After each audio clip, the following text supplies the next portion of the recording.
we like to see here, starting off returning Descender with the Motaro Reflect. What an interesting matchup this first one is. Two players that haven't played each other in a long time, going back to MK11. No official match here in Mortal Kombat 1, and one of the few matchups that we've seen Fox be a little susceptible to in the pro competition in the offlines has been the Shao against Dialogue multitude of times, but coming from across the pond is a completely different monster. That is VideoGamezYo's Shao, but shut down by the armor break. Yeah, he plays a very unique Shao. Very patient, willing to just do strike throw mix-ups, doesn't overcommit very often. Very disciplined. Very disciplined, yeah. To say that he uses offense so well, that shot and conditioning, uses that overhead so sparsely in the offense. We'll see if they can get through the armor of SonicFox here. Ah, this is gonna... Oh, the hit was connected, so not the full juggle on that, but I love that as a solution to get over the hat. Oh, and VideoGamezYo sending a statement with these armors. Getting some offense here by Sonic, following the Lao head. Sets up the zoning. Yeah, and that's the patience that we were talking about. VGY is totally cool with walking in and out in that way. Taking his time. Speaking of time, already down to 20 seconds. Oh, the chance! That's what it's all about for that 2-2 to find its mark, and the big reward onto the axe. Just kidding. Get off my axe. Has a full Motaro as well, can set up a nice back off. Yeah, I'm not surprised to see this. No, low shot. A lot of safety. No, whiff punish there. Fox has the resource and is gonna go right into it just in time. That one whiff, and Fox found the punish. Extra 50 health, let's see. Down the last hit. No, just kidding. That big boy's not gonna survive that one. Yep. First round. Going to Sonic in a tight one, down to the 5-second mark. 3-2. That's that patience. And the Shao play that you're used to seeing more on the explosive side than the offensive side of things. You know, very risk-heavy with the overhead. You definitely can. You can play that way. And mix-heavy axeless, but that's not his style. Occasionally only does he bring that stuff out. I haven't seen him 4-2 axeless all tournament long. Shut down there, putting the big Motaro back to sleep. Plus the full 2-2 string rock. SonicFox doesn't fall for it. Sends it back to full screen. Fox with a lot of controls that come in. No! And that was not absorbing of any hit there in the armor, so he gets the juggle. So smart to call out what sets up a really fun to block situation behind the Lao hat. Really good reactions for VideoGamezYo there. Try to anti-air. Doesn't commit beyond the 2-2. Yeah, just had the 2 out there in case. Fox trying to come in, but VGY shuts them down. And back to this patient game. Trying it. Oh, and attack! Underneath. Fox trying to set things up. Goes for the sweep. And talking with VGY, he said that that's his mid in his mind. Is the sweep with Shao Kahn. And so you'll see him kind of use it like that. Let's check. Has to close the distance. Fox, yeah, Fox waiting for the hat come back. Time is becoming of the essence right now. So aggressive. Yeah, beginning to run out of it. So you see a lot more moving forward. Is this in time? No! I think he's going to get it with 1 second left. We'll see. It's a 10-second recovery. Fatal blow. 2-1. Oh, maybe a chance here. But Fox is out! And game. That he has access to whilst down there. What a cool stance character General Shao is in this game. For sure. Game plan and the moveset changes when he puts the axe on the ground. And he wants to throw hands. Doesn't make it through that one. Yeah, these are two characters who, even though we went to the timeout last time, they can really pump out the damage when they got the opportunity. You saw it there, snowballing heavy. Yeah, didn't have a need of and try to blow up that setup. Got it. Tighter on the execution there. I'll need this one. Nice side switch for VGY. He's tight on the execution. VGY just backs off. Feeling comfortable. Fox back to the throne. Okay. Challenge from VGY. Maybe a chance on pressure. Puts that down with the multiple hits! Shredded. Wow, what a call out from Sonic. Would have beaten both of the armored options there, which is the command grab as well. Goes for the sick float combo. Haven't seen that one in a while. Sonic styling in game number 2. Yeah, you can tell, feeling good. When Sonic's bouncing around like that, yeah, troubles. I know exactly what you mean. You know. The more fun Sonic's having, I feel like the more lethal Sonic is. Yeah. Yeah, they've been doing this a long time. VGY backing off. Very smart movement. Getting allowed to come back faster. And one thing VGY often does is he'll do that stand 2 into the shot. Oh, here's a chance. The meter's gone. And that's great on block. More plus frames if he does find that. On hit, though, there's only the knockdown. And very reserved with that Motaro here from full screen, not reflecting a whole lot. Could be sending all of this back if he wants to. There we go. Or maybe even someone a turret to try to find his way in as well. But no. Here comes VGY. Let's see if he can get pressure after this as well. No. Beautiful delay and punish there. That's a big knowledge check early on by VideoGamezYo. Probably won't see that trick again, but we'll see. Perfect spacing on that Motaro shot. Hold the low, and then had some extra pushback. Keep it safe. You don't think an execution error. Or was being the jump air. I think that's right. Yeah, I think he was looking for Sucks to go to the sky, but Fox was patient. Fox with the pressure. Oh, he had to beat the bleed. Look at the time again, 15. Fox challenging him. Taking their turn again. And there it is, 2-0. He has now. Really, he wants Glaive. Yeah, Glaive is a big part of it. That's a big part of it. The glow. He can actually follow in his own zoning from full screen with the katana lifts and stuff. Yeah. A much different bruiser with Chameleon back on him. And Glaive is available. No bit patient. Making sure he doesn't take any chip damage with all those follow blocks. There you go, Glaive. Just a great way in from 3/4 screens. Okay. First one blocked. SonicFox's deep jump-ins have been eaten. The VideoGamezYo alive so far. Needs something here. Woo. Yeah, you can see what a difference that buffer into that makes rather than shot on hit. Fox taking their turn. The kind of actually a punish. Shouts down one. Oh, so close! That timing is tough to block. Fox, what a perfect setup for it. Big damage, corner carries there. The pressure comes. Oh, no, here we go. Which timing? Yeah, excellent stuff. VideoGamezYo trying to battle out of that corner. A little bit of a delay by Fox after that dash in too to keep the timing funky. Difficult to read. 15 on the clock again. The block. Okay, now VideoGamezYo has the corner suddenly. 10 seconds, great armor by Sonics. Keep the health lead, the pressure's on. Running out of time either way.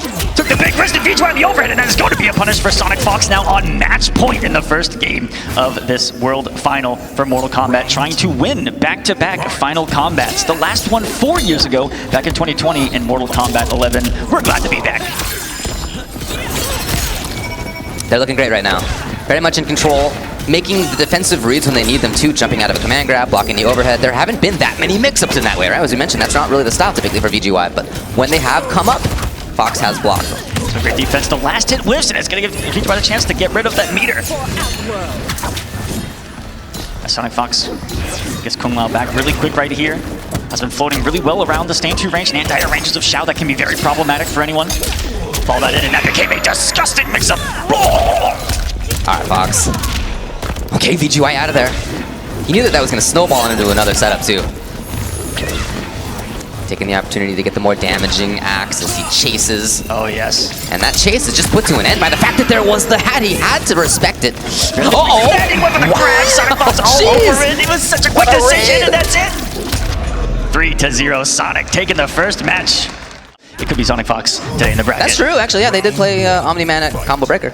So ScorpionProcs with Johnny Cam, as he went with a lot yesterday. One of the strongest teams in the game. Certainly Peacemaker Kane, one of the strongest as well. Always crispy on execution. Love those side switch combos. Yes. And the tech early. A lot of this is going to be Unjust trying to take up that huge space in front with Torpedo and Knives. But ScorpionProcs already is in. I love how Procs has only moved forward so far in the match. This is some huge aggression. He's showing Unjust absolutely no respect in that regard. And so far, it is working. He can't let PM go. He's got to be in there the whole time. That's the name of the game for him. Whiff punish on that. Jeez. Come on. Ridiculous. Incredible play. Shutting down Kano Ball. Whiff punish a force field earlier, and I've never even seen that before. Shut that down. Finally, a swing. And Unjust is going to take the damage that he can. He's about to spread peace. He's just been getting chased already. From one side of the stage to the other, literally already has happened in this first round. So coming off the resource to try to do as much damage as he can and to get back to a spot on screen that he maybe feels more comfortable at. Can't lift, and he lifted so late. But not the rest. The pressure. ScorpionProcs with the challenge. He's got Glaive. The reflect, but it was a weird Glaive angle. And it's enough. What a comeback from Unjust on the EX sendback.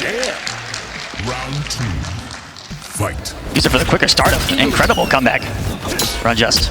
Set it on just fine. Caught him with a Shimi. Looked like there at the forward dash, forward 4. And now he's getting started. Oh. Trying to make one read with the blow dart. He's going to pay the price for it. Take him to the corner. Yes. Under the stairs.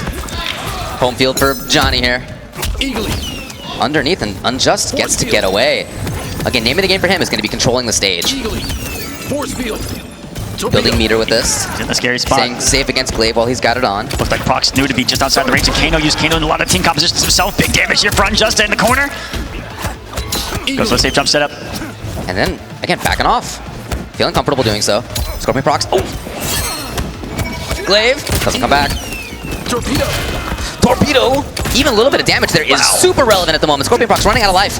But there he is! And immediately into it! That is an incredible one, man. Although the breaker comes, nevertheless, whip punish, single button into that. Having essentially confirmed. No button is safe in this one. Good timing on the Kano assist that time. Has lost some pressure a couple of times with that torpedo in. Yeah, both of them have these options. They'd like to bring out like half screen right there, but they both also have these armored, very fast-moving, forward-moving specials that can blow things up on reaction. Eagly. Torpedo. And I you're definitely seeing a lot of ground moving getting checked with those specials. Both of them have something to back it up. One of the former Kano, the other Chameleon, and there she is. Into the safe jump. Still pressuring Unjust this year. Always sacrificing. Oh my goodness, the what huge the whip. read? What a whip punish on this! Yeah. The meter is gone. But Unjust is back to where he wants to be.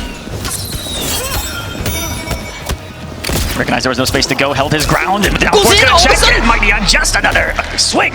Center mass. Really giving a different Sending look a there. Again, message. he's been backing off a lot, right? Yes. But the dashing in and pressuring there was not what ScorpionProcs thought was going to come. Torpedo.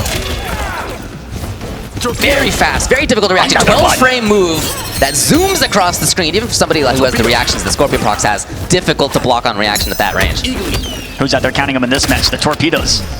All over the space. Not falling Was for he there. looking specifically for a torpedo? If you would have parried torpedo, we'd have been in another Four, I guess. dimension. Yeah. I lost my mind right there. Gets the under. He's got the space. This is the name of the game, but that is an almost undesirable situation that he tried. Gonna chase down. All right, ScorpionProcs. Yes, he needs this kind of stuff. He needs to get his chance, get in, and cancels Kano ball. Looking pretty good right now. Winner will play against SonicFox at the beginning of the next round. A Chameleon hit.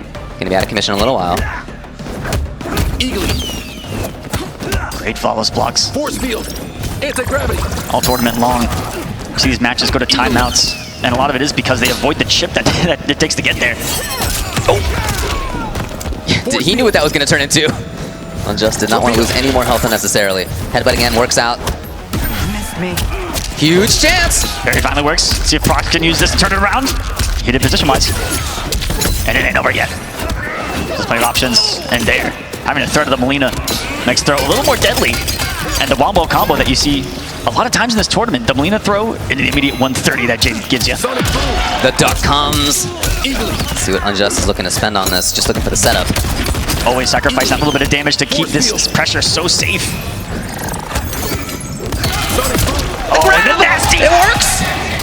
And this is before the breaker's available, so it's going to be guaranteed. And look at this, at match point is Unjust. And not just match point, but to potentially 3-0 versus ScorpionProcs. Procs to get the run back with Sonic from Combo Breaker in that semifinals. This is getting Incredible performance so off far. Of a setup that is so filthy. That string into a built-in grab that is backed up by the Kano knives. Yep. Hit blocker whiff, something's happening. Very strong. Anyway, starting this one off strong too. He's feeling it. ScorpionProcs is starting to run out of options here. Somebody who has the movement that he has, the reactions that he has, mix-ups that he has, to be down 0-2 is a rarity. You know that he's capable of battling back, but it's a tough, long road at this point. This is, so we can start here. A chance. Punish on that, yes. And he builds on it. That's one weakness we've seen in the Mighty Unjust Peacemaker. It's been the recovery of the sweep. That's been about it. Everything else, defensively, offensively, is just Couldn't even solid get as the rock. glaive out. Unjust was ready. Good damage on the Jade grab. ScorpionProcs right up close. Oh, the He second sees hit it. converted. Nice Beautiful. little job. What a pickup. Final round. Fight. No outward reaction by him. Yeah, sweet. Ooh, it's nice. Underneath that mid and high parrying special. Yeah, multiple options you can do, like guess when they're going to let go of it and try to punish, but going for the low, Yeah, a much little smarter. safer. You know, Eagly, No burn! But the duck immediately afterward, and ScorpionProcs off of the bar. One might think wasn't a setup. Never know, Paul still coming in for the meeting. No great delay. But again, the big connection, and if he follows all the way through on this, I think we're looking at 3-0 by the Mighty Unjust. Sunday run. And let's begin. It's the Johnny Cage Chameleon from Nicolas, Katana Chameleon from Faisal. And some of those conversions that he's got with the Chameleon, so unique. Oh, it's super cool to see, yeah. Very dangerous in lots of situations. Both of them. Ooh, well, a lot of characters you can just get out of dodge like that, but not against this guy. Yeah, one of the only things that we've seen shut down some of those aerial shenanigans of Faisal has been the shadow kick checks, but you really got to be on it. And he's got mind games to try to bait you into doing it early. Man, really trying to establish that throw game early. Interesting. When you got Katana's back too, you can do whatever you want at that range. Stuck now. Nicolas doing a great job pushing into the corner. And again, a little stagger before bringing out the throw. Oh, good double Jade. throw.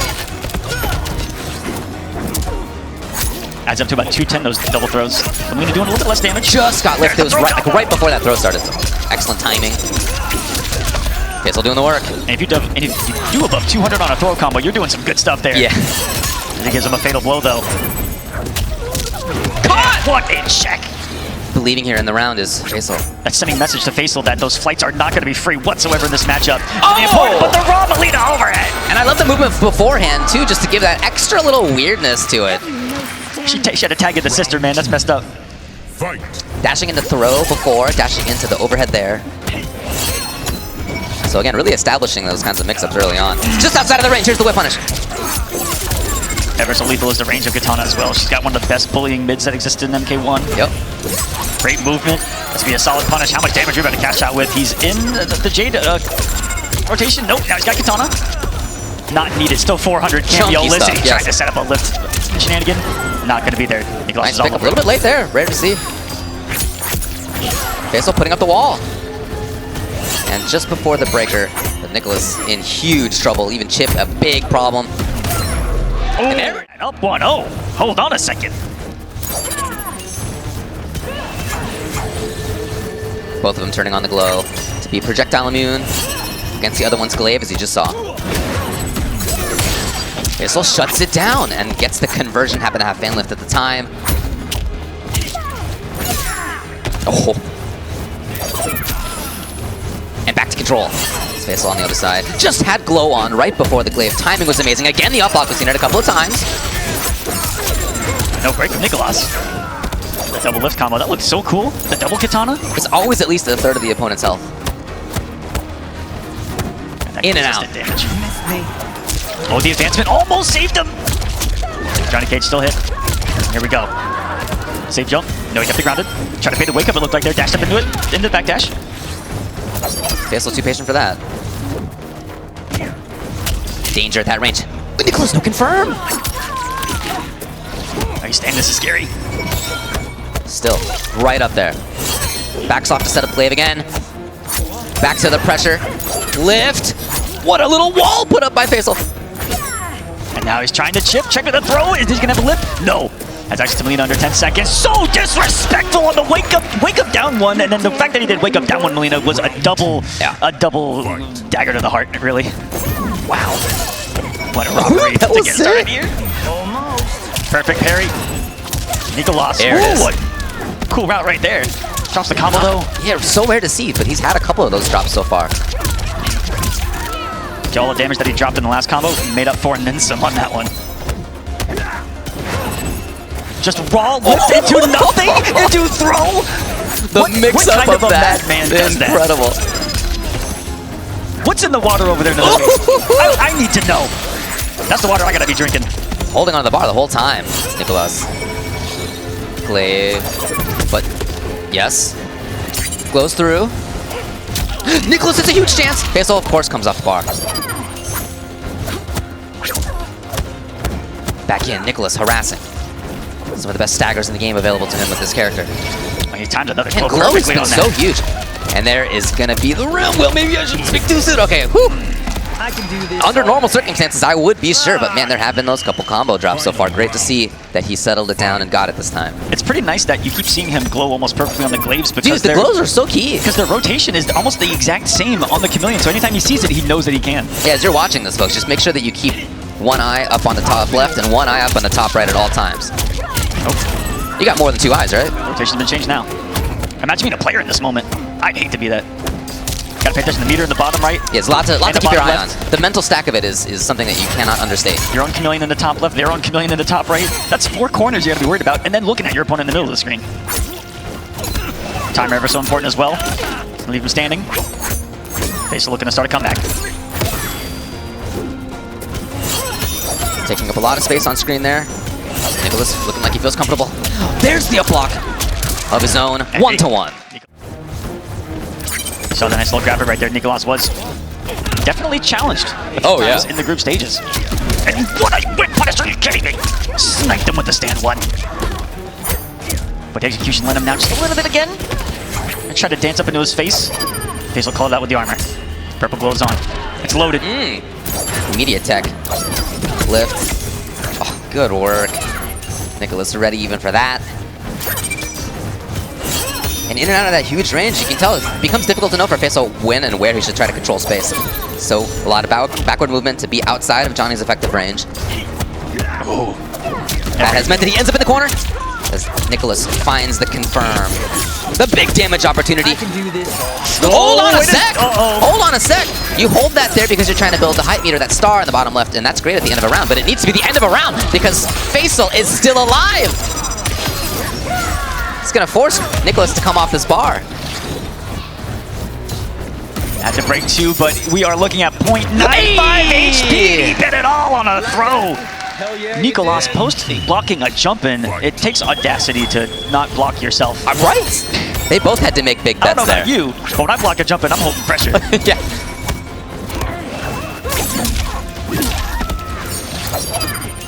Not for this young man. Up around now. Slight lead in this one. Full star power 2 early on. That sweep. Anti-air shadow kick as well. Oh! Well, Chameleon is going to be out of commission for a little while. It doesn't matter too much because Nicolas has the combo already. That's a great way to check that string. That's going to force her to poke in that situation. See if we can work around that as well. As the set progresses, perfect parry again. Denied. Just returning the favor for the denial of the up block punish with the katana lift as well. Nicolas' big life lead can be where he wants to be. He's got to wait for his own Chameleon to come back. We're dashing, we're Other dancing. than that, looking good. As soon as Glaive was an option, he brought it out, tries it. Overhead doesn't work. He's not taking any risks. The throw. Advancing back into this one. So it's PM coming out here for Facial. Peacemaker, Kano is the team. Saw that before and how strong it can be. Was one of the only other characters that we've seen Facial go with. Yeah. In the entirety Yeah, not of the like he competition. just did this here. He has been playing Peacemaker. He went Peacemaker Striker in the Middle East finale, if I'm not mistaken. Force field. In and out. Yep, successfully. Eagly. Back to where he can control. Oh, man, the butt slam worked. Oh, that does an awful lot of damage, too. It is chunky, yeah, no doubt. Man. 5% on block. Force field. Anti-gravity. Coming in again. Again, butt slam. Sonic boom. Oh, he went in with it. He has 3 bars, I suppose. Eagly. Could break if he needed to, but instead it was Nicolas who needed to. I'm gonna make a read that he took away the gap with that intentionally. Yeah, oh yeah. The mix up there. To blow the flawless block. Butt slam again. Man, that is effective head buttery and butt slammery. Eagly. Head In buttery. it? Yeah, man. Torpedo. Just like that. Anti-gravity. Great floss block for the chip. Gonna be essential. Yeah, it was weird to time, but nice work. Force field. Perfectly timed force field. Force field lasting long enough for that second glaive to come back too. Over the dirty setup. Denied both options. That's super strong by Nicolas. Faked it this time. Force field. Ooh, caught a 2 for 1 there. His full screen game is about to end. Yeah, his back was to the wall, so Facial trying to move forward, build a little bit of space for himself. Getting stuck right back in the grotto though is Nicolas. Gets the big damage of the Jade grab right away. Okay, that works this time. Oh no, a huge drop. He still dances into a throw. He's got the knockdown here. Let's see if he can close it out. Right, Nicolas in trouble. Oh! Kano by Johnny, but that's not what he needed there. So 2-2. Anti-gravity. A game 5 here in round 1. Set up the night again. But you know, that's probably the better of the situations right there. Yeah, you lose the close the gap, but that damage of the body splash definitely more than enough for the triple shot. Gonna lead to the full combo, full screen. Huge. Getting some big momentum here, and again the splat put him under half health right there alone. He's flattening him like a pancake out there. I don't want to be under that big dude. You see the size of his muscles? Look at his thighs. Yeah, oh no, hold on. Nicolas doing the work. Great corner carry. Not quite there, but very close. Good right there. It at least gets Peacemaker off of you. Clipped him, trying to fly away. The same way he tried to close the last round. He got denied a punish on a block. So close though. Backwards movement just in time. Nicolas looking to end this round. Put himself at match point. And boy, you couldn't ask for anything better there. Didn't have to spend a single thing for it. No. Meter-wise. Only needs to win this one round. He will continue in winner's side. Like that. Complete composure up there. Round 2. Winner's semifinals is at stake right now. Huge difference in the pricing. All of these players going after that coveted trophy. General Shao's axe there on the stage. The title of being the final combat champion. Gets him with the stagger there. And Nicolas on match point here. Can he close it out? Faisal trying to send us the distance. Give us a classic here to get started. I know I want to see it. Great movement, great harassing turn stealing by Nicolas in these situations. Faisal backing off, setting up a little bit of pressure for himself, but that has meant that he's closer to Nicolas. Okay. But not safety, not quite in time. Ooh, that down forward we have seen has not been safe against Johnny Cage from that distance. No reaction, but Nicolas is on a shadow kick. Anyway, gets the conversion and on the other side as well. That was back so sick. Faisal in huge trouble. Nicolas is where he wants to be. Harassing. Just needs one more successful mix-up. Backing off for the glaive. And even armoring through stuff is kind of a... Oh boy, what a duck. Nicolas is gonna do it. It's a battle of some Hollywood actors for our entertainment, David. Absolute Johnny Master on Kombat's side. This game, the last game, you know, both of them. Uh-oh! Didn't quite have the bird back yet. Kombat takes advantage. Go. A tough start for Ninja Killer. Already into the corner. Already lost 350. Yeah, decided to take all of it right there. So much extra pressure to break right now. Ninja gets opened up, but the staggers work for him. Just as a couple of airs, so rare to see. This guy. I mean, of all the strengths that you think of when you think of Ninja Killer, surely one is how strong his execution is. I'm sure he'll settle it down. Kombat doing a great job in the corner. Still no breaker either. Ninja, believe it. In the next round, I think he's just gonna throw this one away. Raw equally while he was in the corner. Sometimes you question the decisions, but then you go, it worked. Yeah, he's very much still alive in this thing. Ah, okay. Kombat finds the end of the round. Hell yeah, you did. Almost had the conversion off the down. I don't think he believed in it. It could have been high enough to sweep far away to keep himself safe right there. A little scary. And different pressure from the Ninja Killer Peacemaker Kano than the others that we've seen. Loves that EX shot. It's so tough to interrupt that string. Johnny's jabbed it at stand one into big business. Immediately, just absolutely relentless stuff from Kombat. Love that Ninja trying to make some really big reads in the column of when he's going to use that chameleon as well. Kombat looking super prepared. Eagly, of course, from Peacemaker having two moves. One that he sends Eagly full screen at you, mid or low, and then he can call out a cameo and have Eagly attack it viciously. Take it out of the game for quite some time. Ooh, got an interruption right there. We saw the flash. Yeah. Hitting all of his combos. Extremely aware of situations, like when Eagly didn't come out and he was ready for the whiff punish. Yeah, that's when you really know that you're in tune with a character in the game. To know the internal cooldowns where you don't have an indicator on the screen. Yeah. Big, great stuff. Big start for Ninja though. Side switch, no. He's gonna get in that position here. There's a filthy setup. Yeah, you have to actively cancel Kano Ball too while that's happening. Pretty tough on the old fingers, but there's the execution. Inputs, that's for sure. There's the execution. Uh-oh. I've seen this before. Between these two players. Ah, okay. That bit big on the overhead. Great block by Ninja. Man, you're shit. Round Oh. 2. Fight.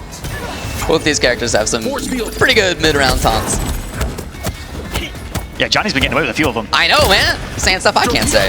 That's messed up. Anti-gravity. Game's rated R, guys. Quick stagger into what looks like the same normal that he does and staggers you with, which is the stand one. The startup of the throw looks exactly the same. Dirty. Went for chip, no. Sometimes I love it when they're super degenerate with those like Kano summons into the sky drop, just so that they're doing like 7 to 8% chip at a time to you. Eagly. Force field. Now with Glow, he doesn't need to worry about projectiles, so that sweep is not considered a projectile in the game. I think that's one of the first things that we tested against those bullet normals. Any button from Ninja. Oh, a whiff punish actually. Eagly. The fact that even had time to. Anti-gravity. Ninja going for the chip there for sure. Adding up, no Eagly, not ready for it. There was Zombie. He gets a throw at least. Not gonna be able to close the gap, but he does. Okay. He's really gonna want to stay into the so that kind of thing die. Exactly right. Eagly. Just a couple frame window to be able to do it. Extremely tight. And for him to like come off screen to do it, right? It's not like you can like visually see. You just got to know the timing in your bones. Pretty tough to do. It also wasn't seen on stream, but they actually had a test your might punching machine here at Final Combat. A lot of players out there truly testing their might and seeing who is the physically strongest amongst the competitors here, which is awesome to see. Setting up the covered butt slam on the way out is Ninja Killer, and he's got the corner now. Sonic boom. Pound it. Oh, standing reset's the choice. Eagly. Anti-gravity. Deal with Kano. Yeah, Kano got hit. A double swing, but it's Ninja that gets the Gonna be hit. fine. Yeah. Will be the Ninja Killer round. in control. I'm always on target. Round 2. Fight. And with corner. Oh! Unbelievable back three right there. The confidence to do it with your back to the wall right there. In range of a forward four Peacemaker. Torpedo. Matt, have you felt that one? Data helmet, and it's known to happen. Interrupted Eagly though. He's got no bar to worry about, no EX headbutt Eagly. to think about on his way in. Get it raw anyway. And caught him with another back Really? three. 2 for 2 in the round. Coast to coast, always. Torpedo. And I've just seen that one before. One of Zombat's favorite tools is that Here it stand is. forward That was the whiff, pressure. though. You can choose not to attack as you're coming down, and that's exactly what Kombat read. And a pick. And Ninja recognizing the space. The chameleon was hit, so this is. Oh boy. Okay. All Force right. field. Eagly. Yeah, could he have died? Potentially. Anti-gravity. Sonic Pick it up. Torpedo. Beautiful. Are you kidding me? Eagly. Look, he was running the expiration of a purple glow as well. Madness. Chip becoming an issue. See Ninja Killer much. Anti-gravity. Oh, that Or might like do a- it. He faked it Cancel? out. He wanted him to try And to keeping it crosswalk unbroken, and there's Kombat. That wasn't on the call sheet. Not letting Ninja Killer break out and reset the positioning, maintaining his pressure. Torpedo. Finally caught a torpedo, and I love those Ninja Killer seeing that he's outside of a range of a normal, that he has to forward dash into a button. He knows there's going to be some frames there that he can disrespect with the wake-up buttons, and it's worked out a lot here. He's recognizing the aggression of Zombat. Eagly. So some gunshots, and whoa, just kidding, it was, there's a mind game there. Yeah. Funky timing on this Ninja Killer, of course, coming up the meter. Eagly. He's got the distance game. Uncovered headbutt that time. Suddenly aggression from him. Sonic Yes, again! Seemingly when Kombat thought that he was going to run away, Ninja Killer all of a sudden, up close, pressuring. Yes, again! Again! Eagly. Anti-gravity. And Eagly having the built-in. Can't say that. Yeah. I mean, yeah.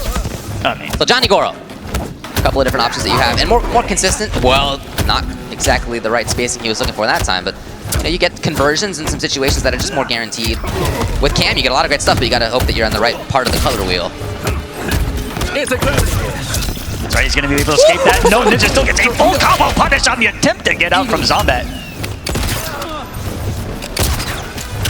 Thought he had to play, but Ninja had the trap card in the backfield ready to go. Throw's going to even us up, though, and he tried another call to the aggression there with the forward dash into the stand one. So much happening right now between the cameos. Yeah, a big reason to have gone with Goro here is to be able to do Shadow Kick into Goro for the safety and for the plus frames, actually, to be at mid-range and then basically get right up close, right? Yeah, a lot of mind games up close as well when he's got the Super poke special. punishable, and he didn't quite get the input that he was looking for. Here's a chance, though. Oh, that's going to be close. It's always a lot of damage on this thing. Also allows Goro to fully come back. Yeah, having 2 Goros here is going to be really essential because Ninja Won't have a lot of safe frames on the screen because Shadow Kick's going to be a threat. Goro's going to be a threat. Yeah. Oh, so smart to read that Ninja was reading the Shadow Kick, I think, attempt right there. Yeah. Aha, you can duck under it. Fight. Eagerly. I think that was all turned around. Yeah, there's Goro, and you get a pickup. Whoa! Never have I seen that on block, and I think that's exactly why it worked. One of those matchups where two players have played each other so much that you gotta do something wild to get it a hit, and that, I think, was one of them. Eagerly. Power fist on block. Who does that? I'm still offended. The Goro throw. All Zombat right now in this one. Eagerly. Kombat already in range to threaten that Shadow Kick into Goro. Ninja Killer, though, up close, no. He canceled intentionally to go for the pickup, but maybe got lost in the recovery know what sauce. happened there. Or the cancel recovery. Zombat needs one more. It's a throw for Ninja. Super brave by Ninja Killer to dash up. He's trying to set things up close. Taking the Kano, actually not a bad idea. That actually Already a much better performance again from the first Peacemaker time Kano they right met. back in. At the first stop of this pro competition in Connecticut at East Coast Throwdown. Sonic Boom. And another beautiful interruption Eagerly. for this disrespectful. That's cute. Denied the mix-up. Oh, I love that he was reading the jump. Eagerly. Success to on some of those up darts. And the simple, there it is. Ninja Killer will break out, but he's still stuck in the corner. Anti-gravity. He'd love to, I was just going to say, would love to set up this escape. The offense doesn't work. Eagerly. Needs a reset. Zombat Eagerly. looking for a way to bypass that mid-range. Ninja Killer putting up all sorts of stuff between him and the opponent.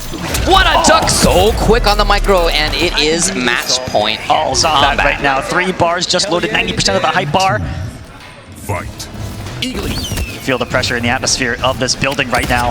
As Zombat, the precipice of putting Ninja into losers. Goro saved him there from a micro duck read from Ninja. The throw, parried by Zombat. And with no breaker available, he's getting taken to the corner, and he's worried about 3 bars and another 4-armed monstrosity at that. There There it is. The grab will come. Out of the corner. Eagerly. Kombat has to chase. Almost did. Punched a bird on the offense. Gets drop kicked though. Unique ender of the string again. Something to work. He needs it. The throw doesn't work all over his arm, but Zombat, and we got the start He's power feeling into the parry, but denied with that one. This is getting crazy. Eagerly. And that meter's going to drain there on the bottom right. Try to keep it so safe. Beautiful, flawless block and interruption again. And because Goro got hit, not able to break. Those 3 bars not mattering, and this is a completely different match all of a sudden. He could be in chip territory. Oh, yeah. And we know how hard that is to escape. Kidding. He's Never mind. dead. He's out of I'm here. a liar. Oh my goodness. Center match. We got a final round situation to move on Fight. between Kombat and Ninja Killer. 1 round to go. Oh, great straight there by Ninja. Look at the damage done to Zombat's health bar already because that. And also denies Goro for a while. He hit Goro and him for like 250. What a start. Meter situation. Dead even as well. I haven't seen a lot of breakers from either of these players. Sonic Boom. What a Saved until wall. now. There it is. So buttonsy all of a sudden in this round is Ninja Killer. Rather than backing off. Headbutt again. Had Kano for safety. Canceled the ball. Pretty slick. Kano's getting hits in as well. Down for it. Not when punished. That could have been huge for Again, Zombat. so buttonsy in this round. He's put up a wall much more actively in these situations. Didn't get it for more though. He's probably hoping that he'd force a breaker off those couple straight hits. The back throw though. Gonna hit him down to 1. Here Should be comes the becoming a big chip. issue. Just needs 1. There it is. You have cameos this time from VGY in the Shao, but back to the tried and true Kung Lao. We are starting things off strong here. Baraka Cyrax, that's going to be entirely geared around that close range game. And a bit more of the mid-range for General Shao. I mean, there's a bruiser design here with a lot of mix-up potential, but it's all about the range of things like that standing 2. But already now ScorpionProcs laying that pressure on thick. We still have a Cyrax ready to go. Should we commit to something on block? Which of course we will. We'll be seeing tons of that though, that down 4 from Baraka, that low slash. A pivotal normal in the Shao matchup, just to go under his lack of mid. And obviously we know Baraka can turn any poke into the threat of the Baraka Barrage. And so prominent in this matchup as we will be seeing. However, quite a competitive first round here. The second hit of that back 3 just hits everyone. I mean, look, ask and you shall receive. We're going to be seeing it once again, keeping things nice and gapless. A little bit weird on the timing there of the spin. VGY did not want to challenge that just in case. And now the low hat to keep things going. Oh, Lovely the throw throw tech. tech. If there is one thing VGY is known for, it is those spectacular throw techs, but this is going to be tricky. Ooh. The wake up down one, I mean, you were going to get chipped out otherwise. You had to fight. Whiffs the overhead, and that's the first round here for ScorpionProcs. Dare I say, I think that might be the first hand-to-hand overhead VGY has done this entire tournament this weekend. We saw loads of his Xiao yesterday, but was so reserved on throwing out that overhead low mix-up in hand-to-hand. Let's not forget this was the character that VGY used to defeat Nicolas yesterday to make it out of the group. So the General Xiao, that's where the heart is, that's where the confidence lies. Starting off now with this pick does not surprise us. General Xiao, lots of different cameo synergy. We've seen Lao, Kano, Sector, Motaro recently. I mean, kind of sky's the limit for this character. Ooh, ScorpionProcs tried to get a side-switching version of the throw combo. Didn't quite get the pickup. The breaker forced from VGY regardless. Oh wow, hitting Cyrax there is going to be super important. Getting out of this corner as to confirm into the spin is good. VGY finding some damage, but got tons of resources. Another whiff punish, but again, no bar to get loads of damage from it. And ScorpionProcs with their patience. That try and punish that teleport mix-up.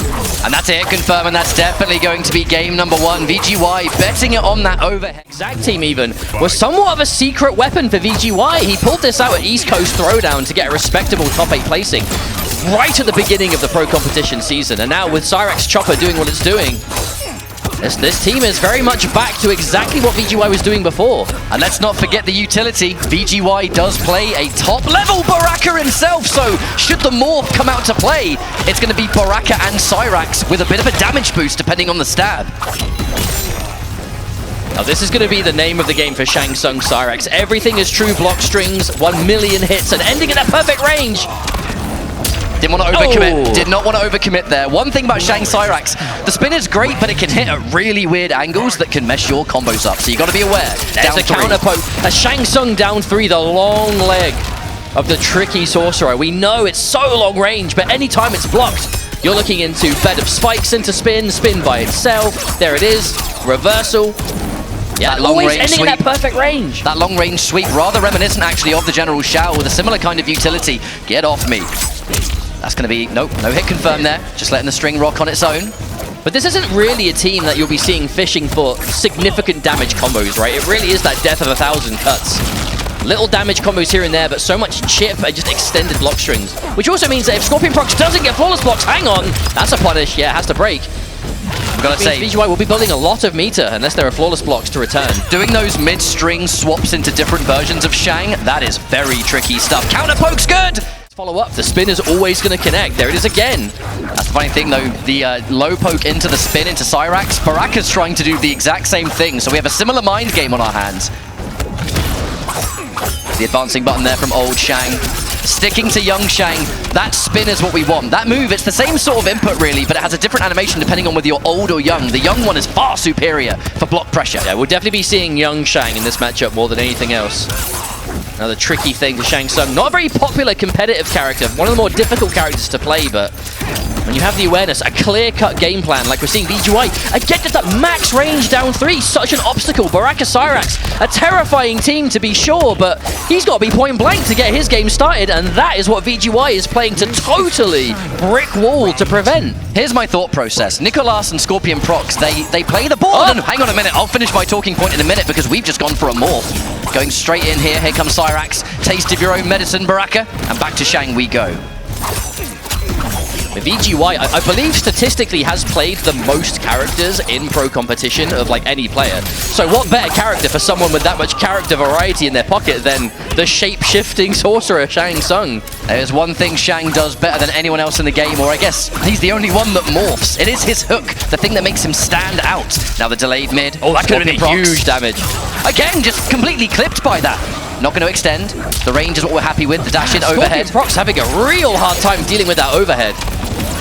And again, didn't overcommit to any jumps. Wasn't confident the sides. Cyrax were going to send them. That's going to catch. That will hit.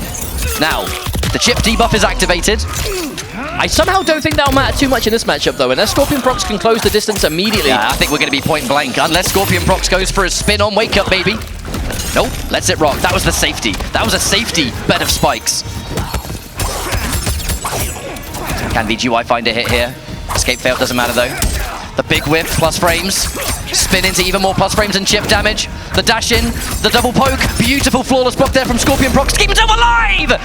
Talented player, but has had a tendency to get caught off guard by matchups maybe not as prepared for. And if you're coming to Final Combat, you see VideoGamezYo in your path. Yeah, you'll be ready for Xiao, Baraka, and all the other characters, but Shang Tsung? I don't know if ScorpionProcs was prepared for this. Some could say nothing in the world has prepared you for this. Shang Tsung? I get it. We've only seen... I know, right? That was a great reference, that. I'm so smart. Yeah, well done. Beautiful flawless block there from ScorpionProcs, and a whiff punish there on the back one. And that should take either the life lead or bring us to even Stevens. Well, the main thing is just keeping the distance. ScorpionProcs needs to be point blank. Punish! Oh, no. Oh, not what I think VGY was looking for there. I can only imagine that was some sort of button into change, but he just changed too early. That had to have been what happened there. More of these down threes. Defense there from ScorpionProcs, not getting caught by the spin anymore. Okay, staggers, but the armor. Yep, setting to full screen. See VGY hesitating, looking to see. Wow, combos off the spin trade anyway. And ScorpionProcs finds a hit, taking another round. You have to resist the urge so hard against these kind of cameos to go for a full punish. That's exactly what they want you to do. Uh-oh. Hang on a minute, old Shang. Those up skulls, we haven't really seen those yet. The straight skull has been the preferred projectile. We are going to spend the 2 bars, ScorpionProcs. It's not the damage here, it's the positioning. We've got the corner, and now Baraka goes in for the standing 4, but late on the meaty. No, but no, that was just a double high string. VGY knows ScorpionProcs saved the Cyrax for the combo, so clearly looking to extend some block pressure in the corner. And that standing 4, that's double high. You can poke down, wake up all day. You say before VGY plays Baraka himself. He's going to know. And now the block, safety from Cyrax. The punish on the down one. Confirmed. This won't kill, but it's going to bring us close. Oh, he spends it! Okay, I don't know what I'm talking about. That is match point for VideoGamezYo. ScorpionProcs, now or never, mate. Oh, that's a catch and hitting Cyrax too. He's out of action for quite some time. And look at this, gets caught at the very end. A combo pickup. Bed of spikes. These counter pokes are mauling ScorpionProcs right now, but finds a hit. Hang on a minute. A little bit greedy on that dash in throw there for VideoGamezYo. Wants to try and close this out. The immediate wake up. Let's not forget, strings into spin into Cyrax. We're building meter all day unless you flawless block. Okay, keeping it safe, ScorpionProcs.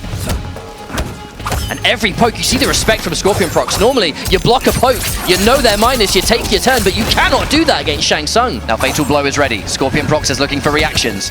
Anything that's misplaced here by VideoGamezYo is going to get capitalized on by that big old finish.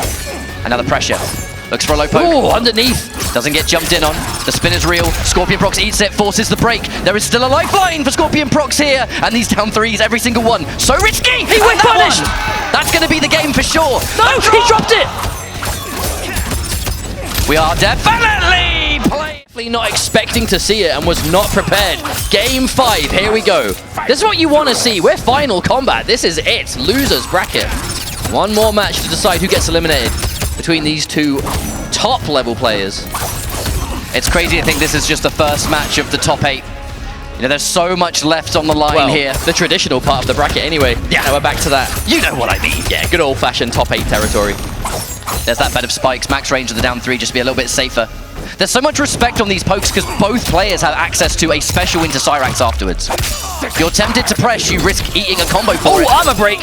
Oh, but couldn't get anything more. ScorpionProcs having some real big moments for some damage, but isn't always taking it. Reversal punish. Okay, that is something in the matchup. The raw blade charge to punish bed of spikes when it's not EX'd. Overhead finds its way. A second one now with ScorpionProcs. The back dash into back one is going to be fantastic. Now, ending the combo, Cyrax will finish the job, and ScorpionProcs is on match point. VGY have to find something here. The strategy has been working, but ScorpionProcs adjusting so well. Oh, wow. Huge neutral jump for ScorpionProcs. The breaker has been activated, VGY. We have the opportunity to build more, but that's a lot of resources gone. Staggered pressure. Down 3, ScorpionProcs. So much more micro backdashing just to make these low pokes whiff. And looking for that back one with punish. No confirm there from VGY. That is a tight confirm into old Shang ground skull. Oh, no flawless block either.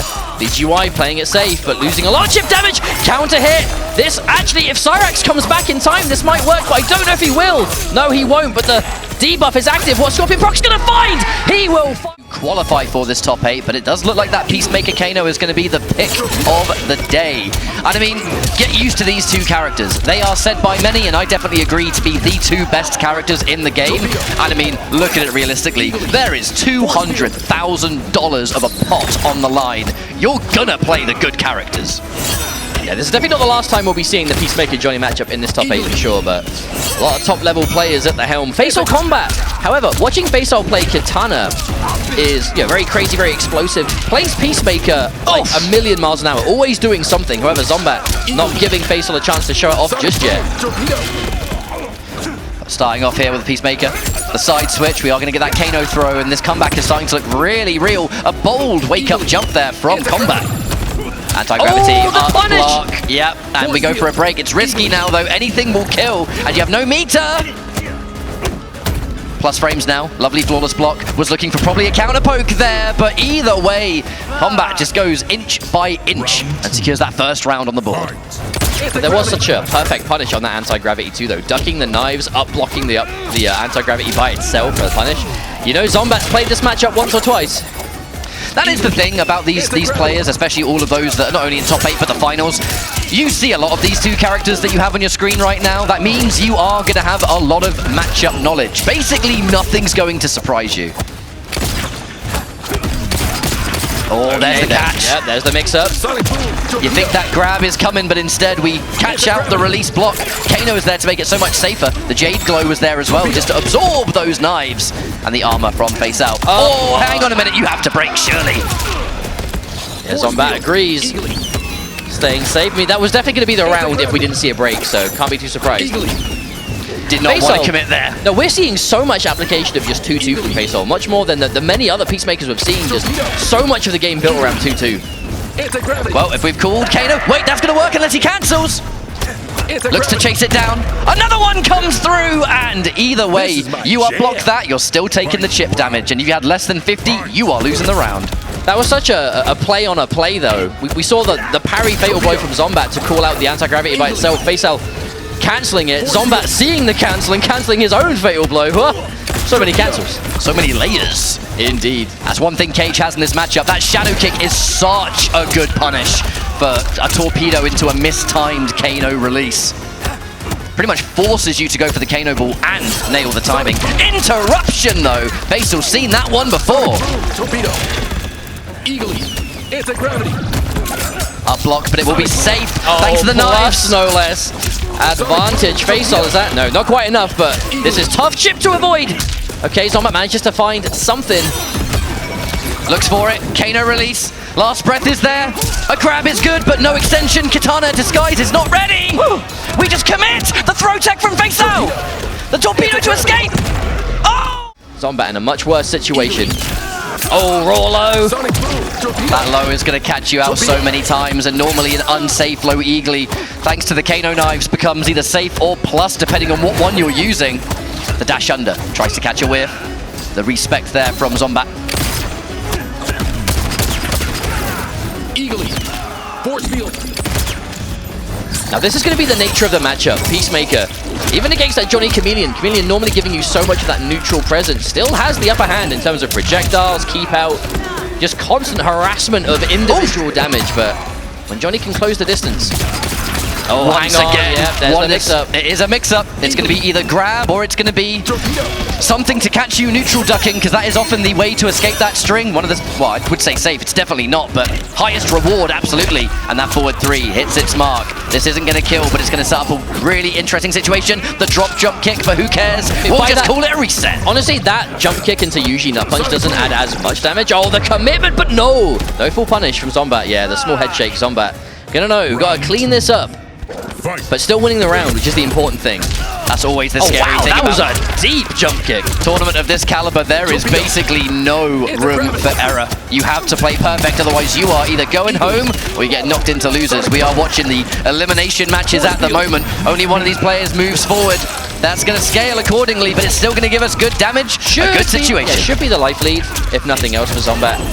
Yep, turning into a little bit more. Nice extension. Now this is what you want to do for Zombat. Keep hold of that corner. No coincidence to see the immediate torpedo coming out of Faisal. Wants to get out of this corner as fast as possible. Oh, commitment again. Hang on, if we see Fatal Blow, that should be enough. Faceal going to tie us up 1 round apiece. I would be very surprised if this isn't enough. That's the crazy thing. You look at Sonic Boom after that string, and some of you watching might think, God, what are you doing that for? It's so unsafe. It is the layers upon layers of the mix-up. That 2-2 grab of Peacemaker is one of his most devastating tools, especially because we have Kano on the other side. He takes unsafe things and makes them safe. That is what he is designed to do. And even that, a good trade for Kombat there. Was able to get some decent damage, but didn't get anything else. Dash in throw, face out, pursues. Oh, wake up glaive, that's so smart. That was quite an ambitious down poke from Faceal there. A very long range. Maybe just trying to catch something preemptive from Zombat. And we know Johnny has that amazing forward movement, and Zombat's so good with it, just closing the distance suddenly, and then whiff punish shadow kicks. Anti-gravity. Eagly. Oh no, didn't quite get it.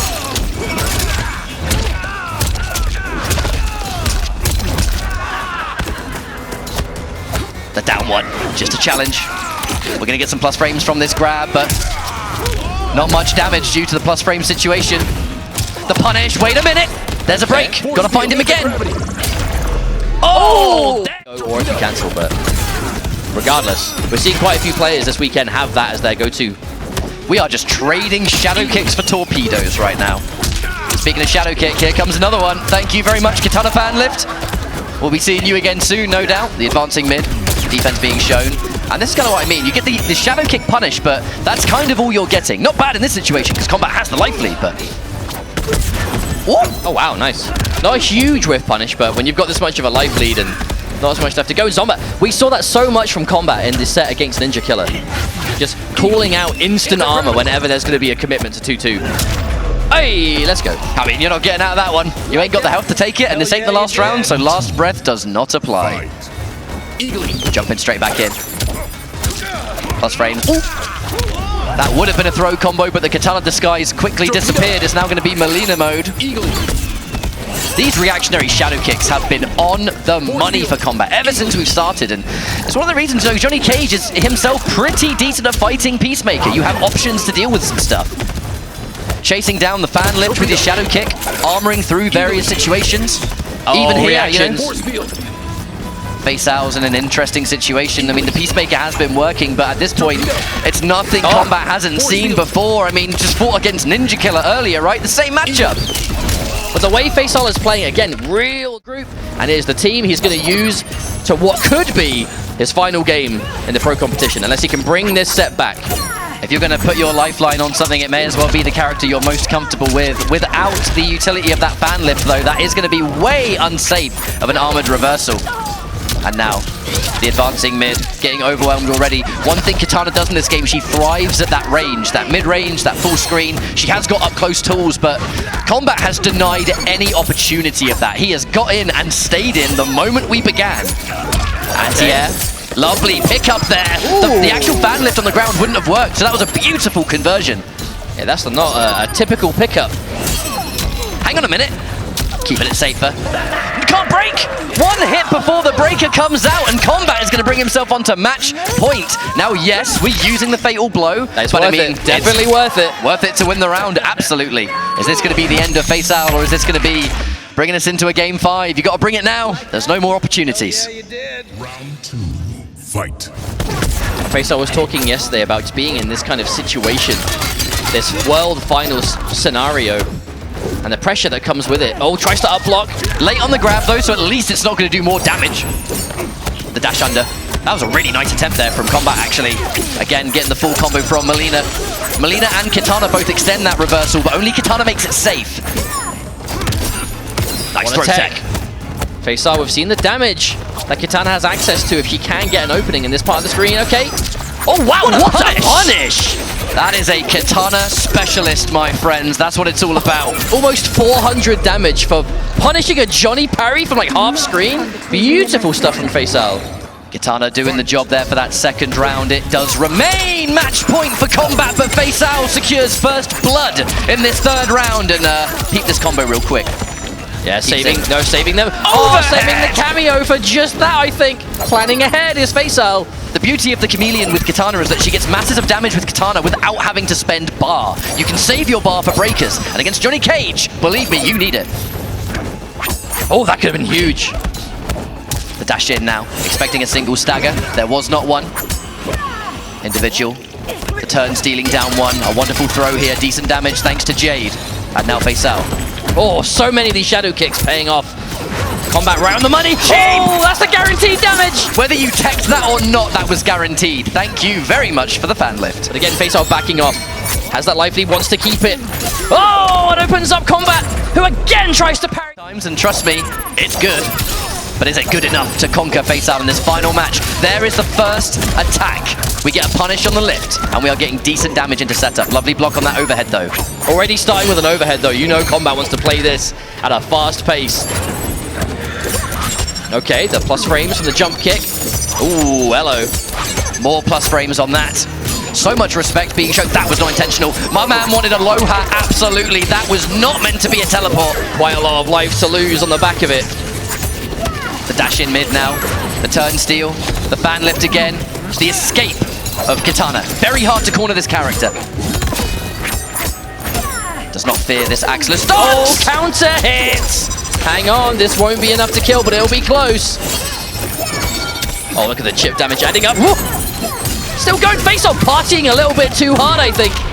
Yeah, and now the break. This comeback just became extremely real for Kombat. All he needs is one hit into Fatal Blow, and he's going to do it. Finds a down one on block. Every projectile here, the unblock, but no! Goes for just a down one. This could have been the round, and an accidental teleport. I'm telling you, the pressure is on. Now, there is no way you want teleport in that scenario, unless you're going for like some very specific read. I would only accept it if we saw an overhead, and there was no overhead. I don't know. Regardless, face off, match point now.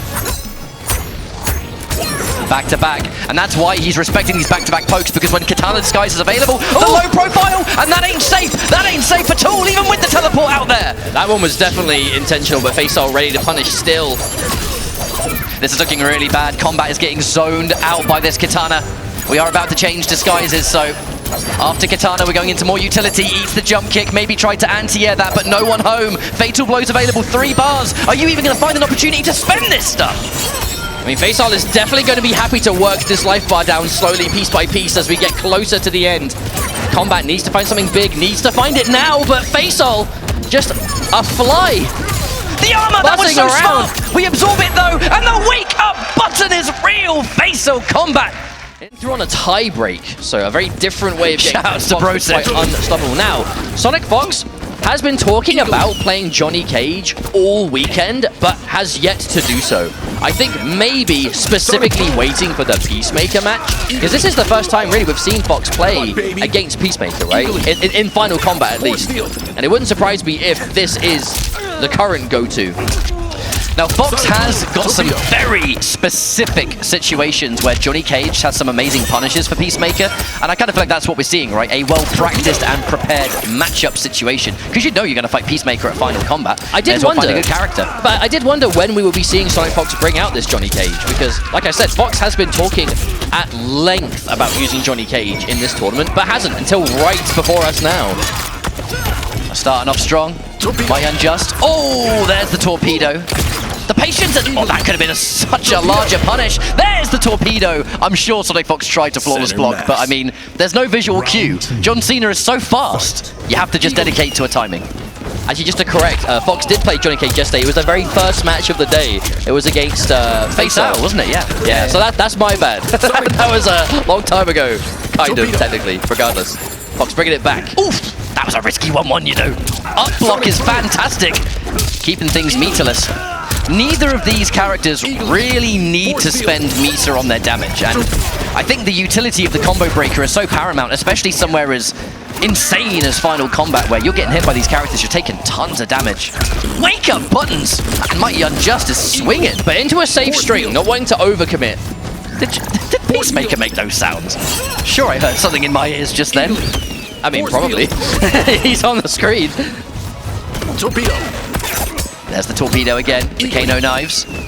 Now the tech, and this is tech that everyone really at Final Kombat has grown familiar with. It comes down to flawless blocking the torpedo. If you flawless block the torpedo, you can recover way faster and get punishes that ignore the cameo. The problem is, you got to flawless block a neutral torpedo, and that is easier said than done.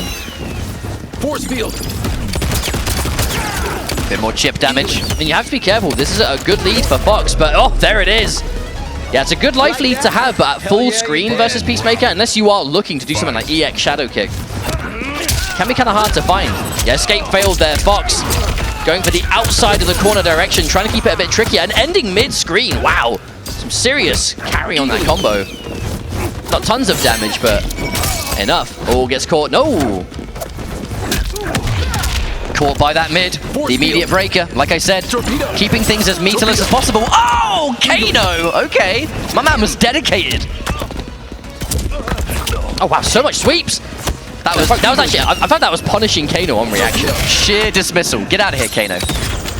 And that is going to be pretty important though, because Kano, because of that 6-second penalty, he ain't back yet. So the torpedo isn't going to be useful. There's the meterless confirm. The combo drop from MightyUnjust. Unjust having some real moments of greatness, but that was such a scary shadow kick. The down one, I mean, it's a punish. No damage, but it's safe, and it deals with the mix-up. And once again, Kano not available. Force field. Eagly. Torpedo. Scary moment here. I feel like Fox. oh wow, Force again. That's Seeing just how did win the first World Championship for MK11 back in 2019. Looking to add another trophy, another Final Kombat to the resume. Unless MightyUnjust can say something about it. shadow kick. A brave choice, that one, but one that works out. Full combo incoming.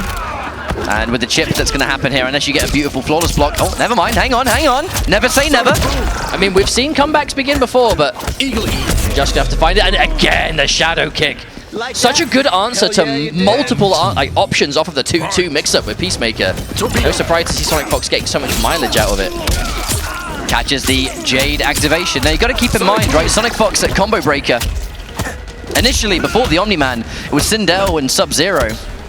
The Johnny Cage is giving so much more direct punishes and answers for what Peacemaker is doing, and I think that's really what has massively motivated this Johnny Cage pick in the first place. You can have stuff that helps you in the neutral or alleviate some of this Peacemaker stuff, or you can pick a character that's punishing and doing damage instead. Well, we know that Fox has played Johnny quite a few times from launch to now, just if not, if nothing else, just casually getting as a character.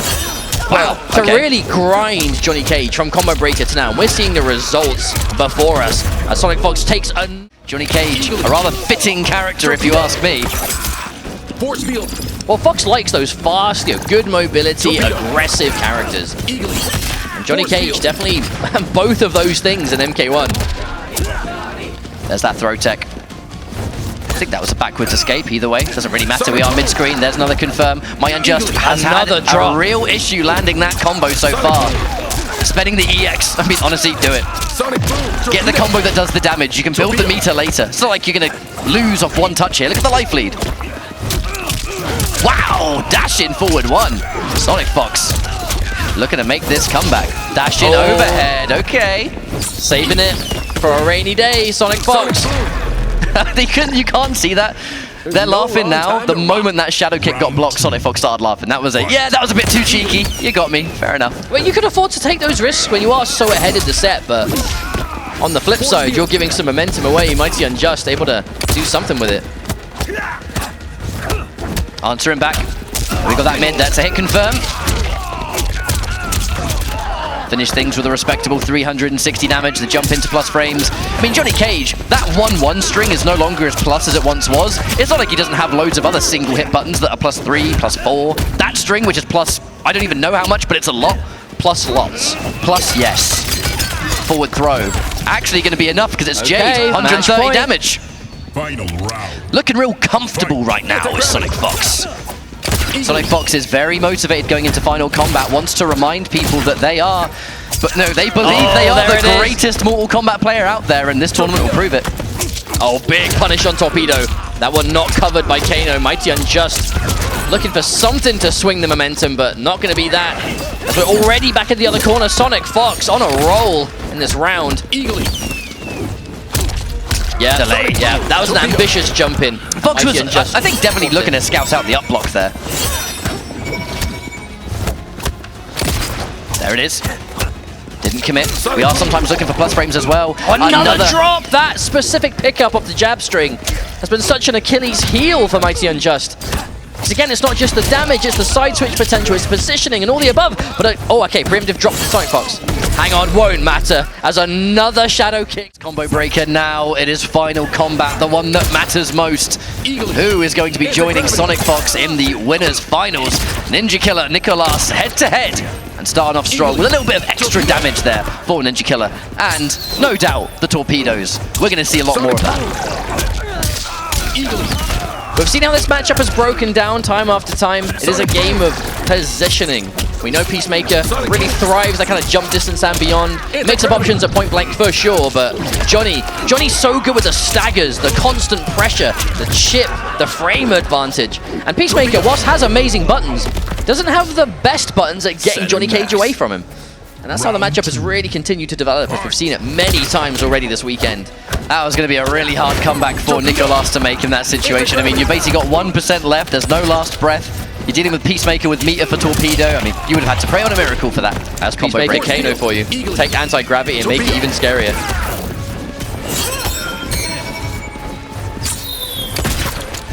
Ninja Killer with that low poke. So much plus frames. Those low pokes into Eagly, such a dangerous range tool, right? Create some space. That kind of stabilizes things for you a little bit. There's the hit confirm off forward 3 though. Nicolas, good damage. A lot of resources, the Chameleon's fully ready to go now. But still, the plus frames from Kano and then low pokes into pushback. Oh no, the wrong disguise! Normally we see that rising star into Katana lift, but just went to Melina mode at the worst possible time, and Ninja Killer taking full advantage with a punish and a half. The punish not only doing damage to Johnny Cage, but hitting Chameleon right in the face, which means that she is unavailable to give you a combo breaker. And that is going to be first game. If memory serves, a dominant start for Ninja, and Nicolas having to really keep up with it. We'll be seeing shades of it again here, I wonder. Quite fitting that we're on the Shang Tsung lab, and that's exactly what the real stage here at Final Combat is set like. Even down to the drawings in the back. I didn't even realize that. That's sick. Yeah, that is godlike. There's that mid. Hit confirm. And we will get some decent damage. Going in for the glaive. And so going in for the glow there in that situation feels a bit weird, right? But mostly to deal with on wake up anything into Kano. Because if you go for the glow, oh my good lord, that was a wonderful answer. Unfortunately, didn't quite get the damage we were looking for, and Ninja Killer is going to turn that into a full combo, into more plus frames. Well, who cares? That's just going to be chip damage.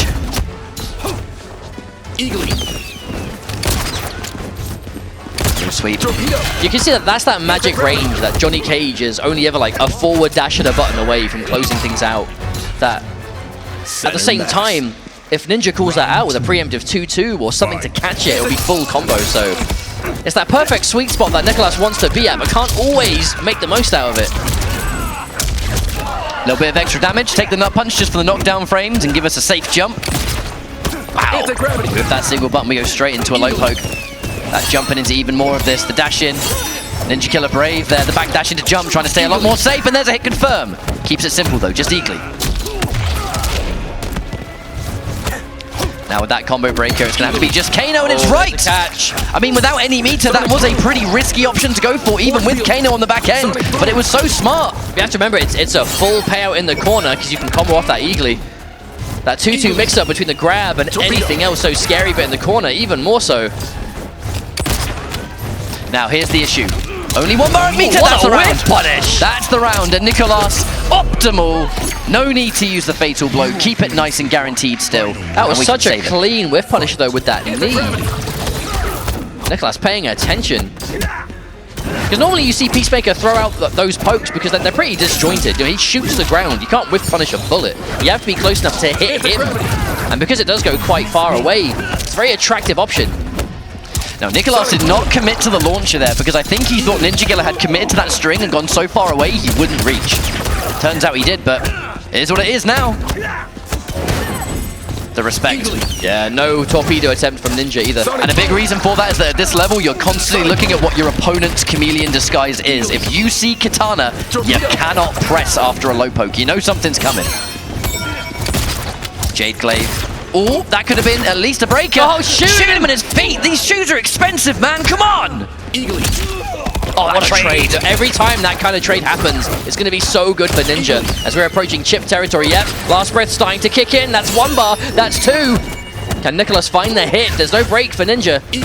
But cannot take anything. Okay, hang on. No! Already for Ninja Killer. Looking like we might have winners finals as a repeat matchup to grand finals last final combat in 2019. I was just thinking, was this even the same winners finals then as well? It's been a while. It has been a hot minute. But either way, we still have this set to get through. It's just looking better and better for Ninja Killer at the moment. Dash in mid and Nicolas showing a lot of respect to it. He's low post with punish! Yep. That's going to be an easy catch for Ninja. Decent damage, and again that life lead. So gargantuan to deal with for Nicolas. We see it's always just gliding across the screen is Nicolas. Such great movement with these wave dashes, but it's not achieving enough. Again, the delay there. Oh, the reactions. Haven't seen that in a while. Torpedo out of nowhere, and suddenly match point Ninja. Fight.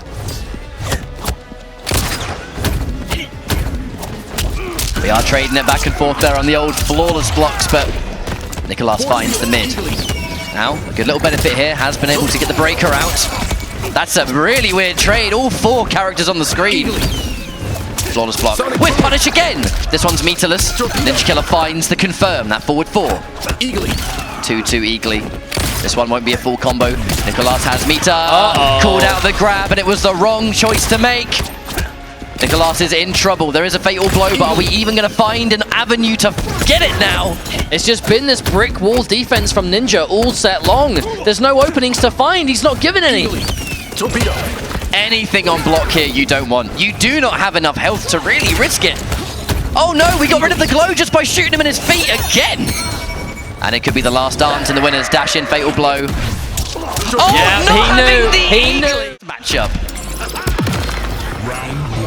Alright, so it's not a complete mirror match. It's going to be Chameleon versus Kano, but it's still 2 Cenas. It's a mirror match we've definitely seen quite a bit, especially as we got towards kind of Group C yesterday. But the difference between Chameleon and Kano, basically Torpedo and Anti-Gravity are the real kind of forces to be looking at for Faisal's team. A lot more aggressive, I suppose, a lot more looking to just really force its way in via Torpedoes, Anti-Gravity. MightyUnjust Chameleon, we've seen a lot more patient, potentially, looking to control that neutral a bit more. We managed to get the up block, but it's not going to save us from the situation. That's a hit confirm. That worked. No, it's going to miss. MightyUnjust confirming a little bit too early. Faisal got caught going. Basically, he got caught on the way up, so the gravity just didn't allow for it. Too high up, the fatal blow completely whiffed. Well, if it's going to happen anywhere, it may as well happen in the first round, but there's the punish. And that is why Peacemaker, funnily enough, is a good answer for Peacemaker Chameleon. That Sonic Boom, so good at shutting down the fan lift. The knockdown, the Kano to extend, Eagly to keep things a little bit safer there. The torpedo into Katana, the classic stuff there. Just remember, if you don't flawless block that, it is so plus, it's hard to challenge. Punish! MightyUnjust. Another drop! MightyUnjust! I feel like we've seen him drop that combo off of the jab pickup more than we've seen him hit it so far. That's a really good trade there for Faisal. Low poke for the Kano ball. Anti-air blow dart! Faisal is not going to win the round on this, but aye! The money in terms of what Peacemaker is able to do to stop, particularly the fan lift stuff, normally a key part of the Chameleon teams that makes them so effective. And maybe a reason why we're not seeing Faisal go with the Katana pick here instead. We know Faisal has played a lot more Katana over the weekend, but a big part of that team is the mobility with the lift from Chameleon, and if Sonic Boom is going to shut it down, then maybe it's not worth it for Faisal. Not only that, but the zoning is going to get totally neutralized by the force field. So I think there's a good reason Faisal is going for that pocket Peacemaker here. Peacemaker versus Katana is not great for Katana, to say the least. However, I mean, honestly, it's going so fast, it's even hard to keep track. I'm having to look at the life bars to tell who's winning here, because as we go now near this corner, the side-switching grab, it will be Faisal now with corner position. That's the difference between Peacemaker with different cameos versus a true mirror match like this. Eagly. Oh! No Eagly. Torpedo. Another torpedo. The armor break, but the damage to the torpedo was already done. I think we'll happily take that trade, and there's the punish. Breaker has been forced away from Faisal. Torpedo. Ouch! Okay. I shot both mans. That was like max range though as well. I don't think Faisal could have got anything guaranteed off it from there. Oh, but the instant torpedo responding in kind. Eagly. Way better off Unjust though. We have one Kano. We have 2 bars of meter. That's going to be minimum 2 torpedoes. The meterless combo.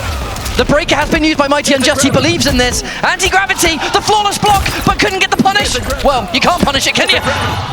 Oh, he dropped down! Where are you going? Where is everybody going That's here? a heartbreaker to get the flawless block and then immediately lose to anti-gravity again. You think I won't do this again? Think again. A big neutral jump there from Faisal. Simple combo, 270, but it's good now. The Kano to return. Big read. Faisal really been the only Peacemaker we've seen dedicate to Sonic Boom off of the mix-up of 2-2, but it keeps it so volatile. Couldn't get any sort of conversion there. Already committed to the 2-hit. The dash in is going to whiff. The torpedo still finds its mark even from full screen. The double force field now. The second force field's up. It just feels like it's so much more likely we're going to end up seeing the torpedoes, but that forward throw. Faisal in the lead for now. The question is how long. We have 3 bars. Intercepts that force field. Uh-oh, no, can't punish from that range, but Unjust knows it. Has the fatal blow, so it actually is one confirm away if Faisal... Oh, spends the bar, hang on, that's huge. Faisal no longer has the breaker. Looking for the buttons, the back-to-back buttons there. We're swinging, and that should be the round, and it's going to be the game. MightyUnjust. Gravity, Faisal tried it for movement and positioning, but meant no more break. Didn't really get anything from it. Kano is absolutely putting in the overtime right now. Anytime this torpedo's coming out, he's having a run in, throw his knives and run off, and then repeat and rinse. But that's the idea. It's about just keeping that neutral so controlled, but it's difficult in a mirror match like this.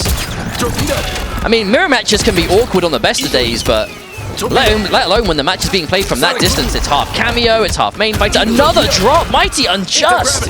This has been a significant issue for the American right now. Faisal dedicating to the mix-up once more. Is going to go Sonic Boom. We are going to cash out here on Fatal Blow. It's going to do good damage. It's not going to win the round. However, it's going to put Unjust in a pretty advantageous position. We've been talking about how prominent the chip damage situation is in this matchup, and suddenly you only have a little bit left to go. Oh, but Faisal manages to find an option to at least avoid.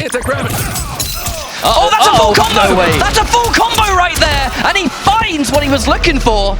Actually, a bit of a combo drop where we did cut away to the players a little bit too early there. Wait, Faisal drops the combo? Yeah, he did. We definitely need to see that a little bit more, please. There's the torpedo. All right, Sonic Boom. Faisal. Safe jump. Oh, my lord. All right, we blocked the first one. Probably maybe try to flawless block or something.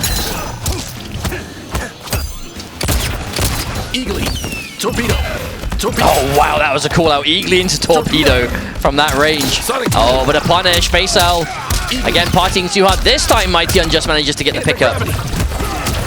But again, I really don't want to repeat myself excessively, but we see how problematic that drop has been for MightyUnjust. The difference between dropping it and hitting it, decent damage, perfect screen positioning, all of the above, but very important. There's that hit confirm, and it has now Faisal breaker activated. Oh, Kano still picks that up. That was a tidy pickup. We will not be deterred from our torpedo. Never. The greatest weapon of Peacemaker is Peacemaker himself. Throw tech. Going in for it again. The armored answer. Oh, a big read there from MightyUnjust. That is going to result in a pretty sizable combo, and it's now going to give Faisal the life lead. Anti-gravity, again, anti-gravity, what am I talking about? Using the force field at the beginning. It shuts down the threat of the Kano. Wake up! And we have been talking about Faisal's katana this entire weekend, but we have to remember he has had a pocket Peacemaker for as long as Peacemaker has been out, I believe, for times such as this. What a jump in, and we are going to spend that EX. We're going to take that simple confirm.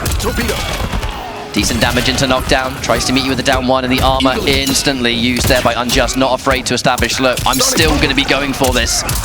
There's the pickup. MightyUnjust, the execution getting better. Eagle torpedo. Oh, there's the gap. MightyUnjust knew it was coming. Eagle. Anti-gravity. Oh, the dynamic! MightyUnjust defending against the anti-gravity so well, but just receives the mix-up for his troubles. Faisal, Kombat. Looking good in this set to close things out, moving on in this loser's side. I mean, Faisal is just being so brave with it every single time. He's not afraid to get the jump in. That one's just going to connect on its own. And the breaker from MightyUnjust activated. Faisal now, 3 bars of meter. Match point. This is looking real bad for MightyUnjust. A lot of these torpedoes are actually straight up punishes. Like it's not just being done for the heck of it. It's seeing something that's unsafe and knowing torpedo is a one-size-fits-all punish from any distance. Doesn't want to commit to it. That could have been a mix-up into game win, but the risk is massive. It's Kano. The jump-in's going to whiff. Unjust has to do something, but the threat of torpedo. He'll die to 1. Force field. Oh! And it's time now.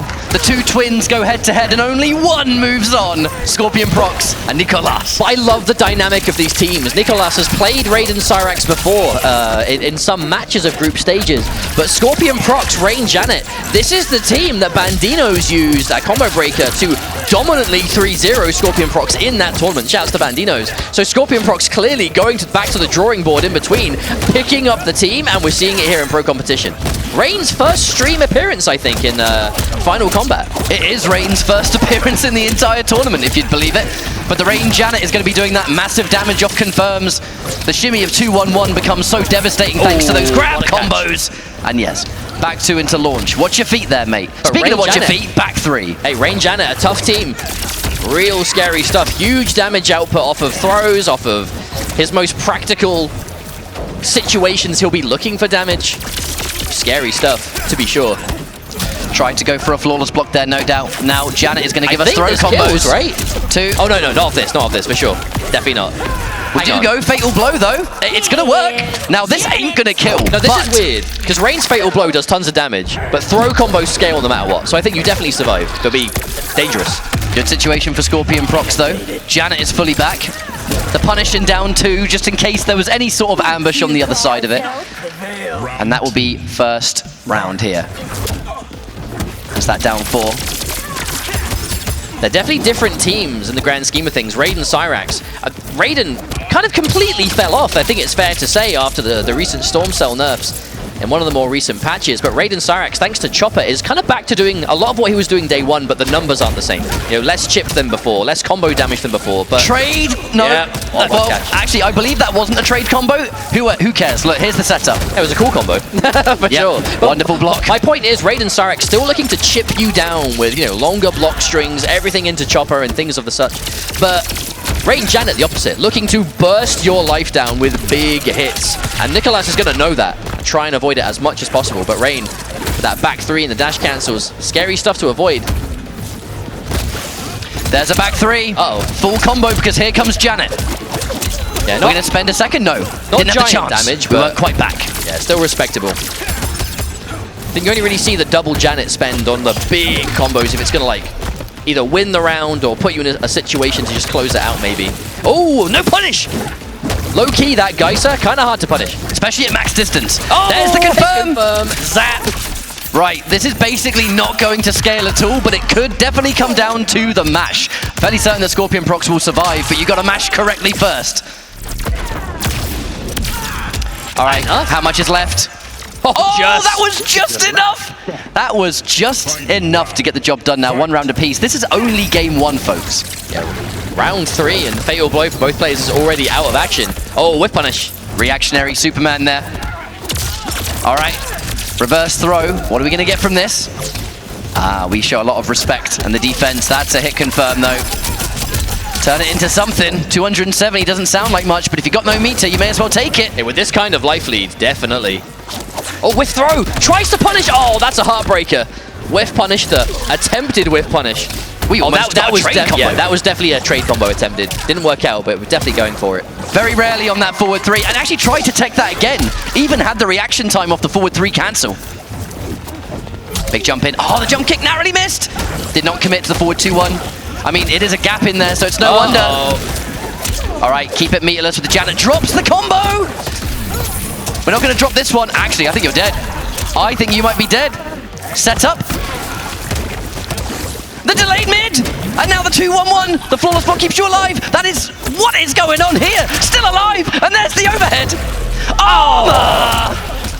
But Used to be that crumple into low puddle, so scary, especially when you've got low life too. It's high now, but it used to be a lot higher. In a recent patch, Janet Cage did have some scaling added because some of the damage was, frankly, just ridiculous. However, there we go. Mid-screen, and we set up.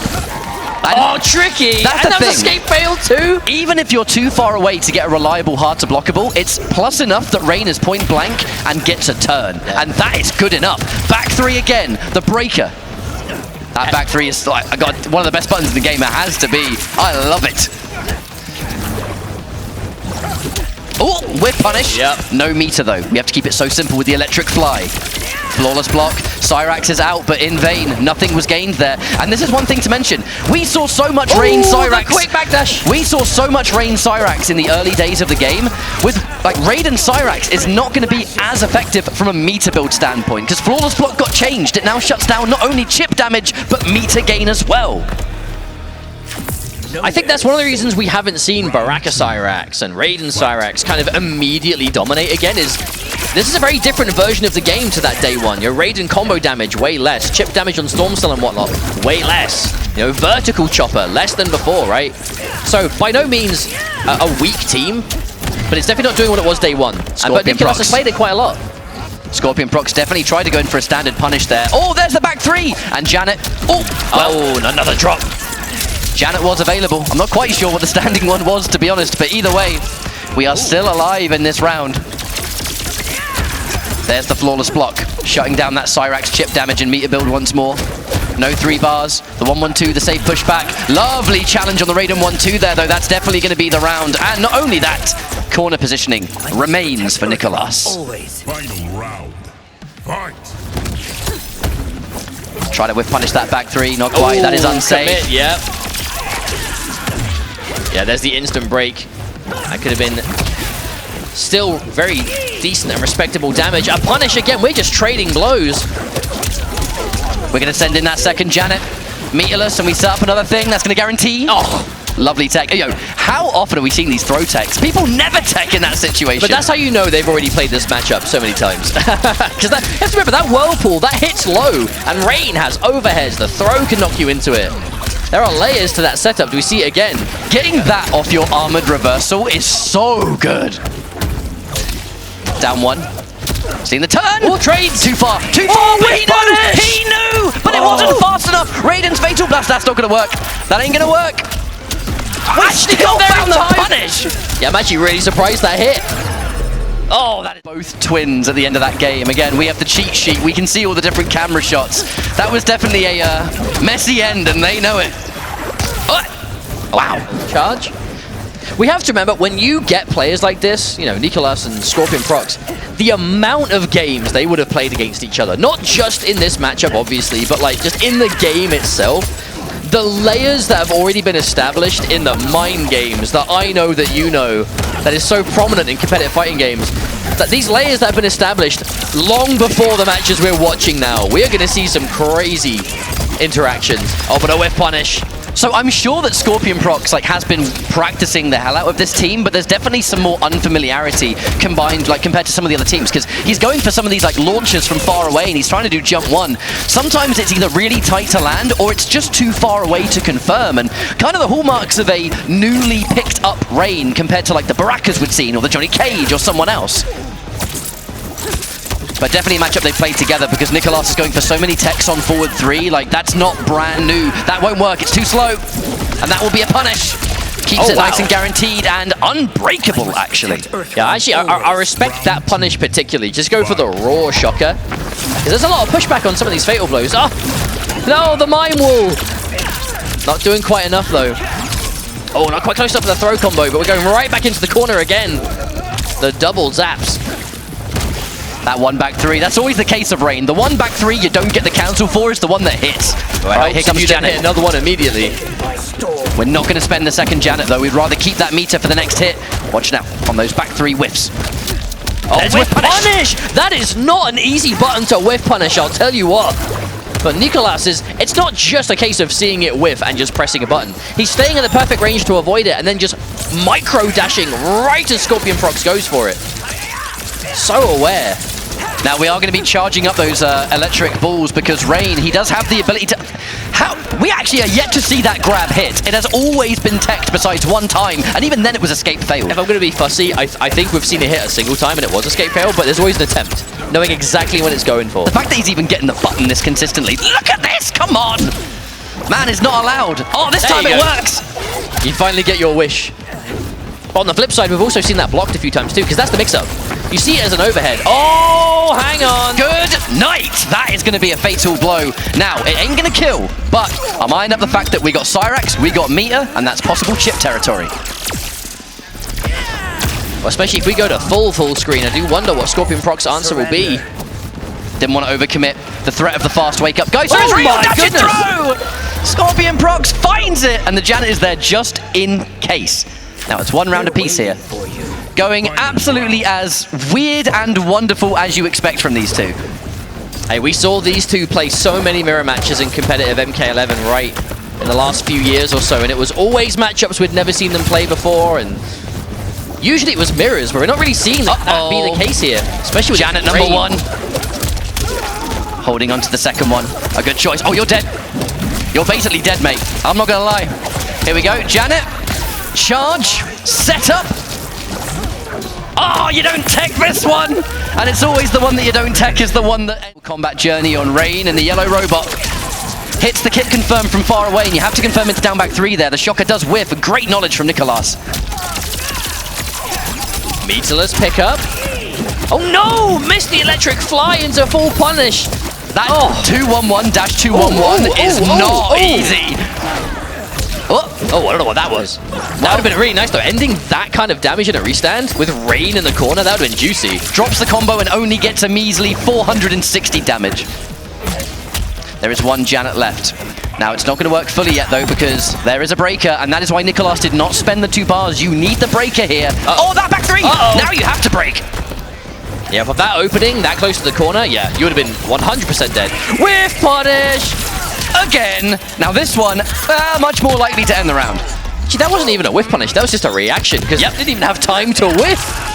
Got to be careful with those Rain attacks. I mean, they have range and they have good utility when they hit their mark, but quite a few of these Rain moves susceptible to reactionary fatal blows, and that is definitely one of them. But I think it's coming down to the spacing from Nicolas, because he's not... Oh, that was a buff? That's a proper good mime. Let's just cash out some extra damage here, why not? But a lot of these instances are coming down to, like, I don't think it's a case of ScorpionProcs is just whiffing and that's it. Nicolas is hovering at a range that it looks like a good option to go for, but then just a sudden full forward dash out of nowhere, and suddenly he's close enough to get it. That was a really lovely safe jump into armor break, by the way. Neutral jump into standing. Respectable damage too. Grab combo and we reposition. The wake up down 1. Did do this forward 2 on its own though, so your combo path after the dash is rather limited! We were crouching miles before that even came out. Nicolas was confident. Oh, wait. Fatal blow. This is not going to scale. This is not going to scale, folks. It's Rain fatal blow. How much damage are we going to get from this? Surely that's not enough. I mean, you're going to be barely alive. I'm telling you. Ouch! Wait, you're dead! You are dead! You're charging that projectile! Janet was going to take the projectiles, and now it's match point for ScorpionProcs, and a definite surprise Rain pick. With punish. I don't know, I feel this is going to go to game 5, I feel it. Oh no, a drop combo! Oh, the worst kind of drop. Too early on the jump 3-2, I hate it when that happens. Oh! We are looking for that back 3, that's the moneymaker right there. I'm so fishing for it. Almost got the whip punish. That was a big attempt too. Oh my lord! Huge damage opportunity, but didn't quite pay out. Hang on, there's the... Yep, you have to break that. 1000%. Oh my goodness! That was such a weird max range confirm. I'm not surprised it dropped, but it's so good that ScorpionProcs was even looking for it. Right, overhead. Nicolas, the invincible wake up! Rare appearance of a cameo wake up. They are invincible, but not for long. Oh, whiff punish again. I don't know. There's an extension with the chopper. Is that enough? No, not quite. Nicolas gets knocked out of it. ScorpionProcs needs one more significant hit. Back three, number one, but it's airborne. No Storm Cell. No Cyrax either. Everyone is a risk. Janet to go in. Neither player want to make that Oh, fall. there's That so first many play. imp errors.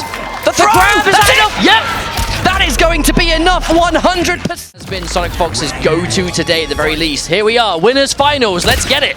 SonicFox versus Ninja Killer. Oh, and an instant attempt at the raw launch from SonicFox, and Ninja calls it out. Standing to something that Ninja Killer. The interruption already going in for that low sweep, and SonicFox with the psychic forward jump, somewhat equalizing this health. A nice little throw tech there from Ninja Killer. Oh, no eagly for you, my friend. Eat this combo. Oh, Breaker versus Breaker. What? Breaker into a regular shadow kick? Fox, you are crazy. That's a very SonicFox thing to do though, right? That sheer confidence. Plus frames. Oh my goodness. Punish, fatal blow, that's gonna connect. You think I give a damn about Kano? Eat this fatal blow, and definitely going to be the round win. You ain't surviving this. But that is the dynamic between calling Kano, and one of the things that makes him such a scary cameo is knives come out on a set time, but he throws two of them. Kano ball can be held and vary the time, but if you make the call out of, you know, what you're doing into Kano, that isn't real, I can press, or I think you're going to delay, so I'm going to press and hit you both. It can be difficult to find that situation, but the reward is so high when you do. And Fox, one of the things that's always made Fox so strong is the ability to say, you are going to do this specific thing, and I'm going to beat it. Wait, tries to throw in shade? All right. SonicFox with a kitchen sink plays. Wait a minute! That was the throw tech into arm break. We've just eliminated the threat of grabs for...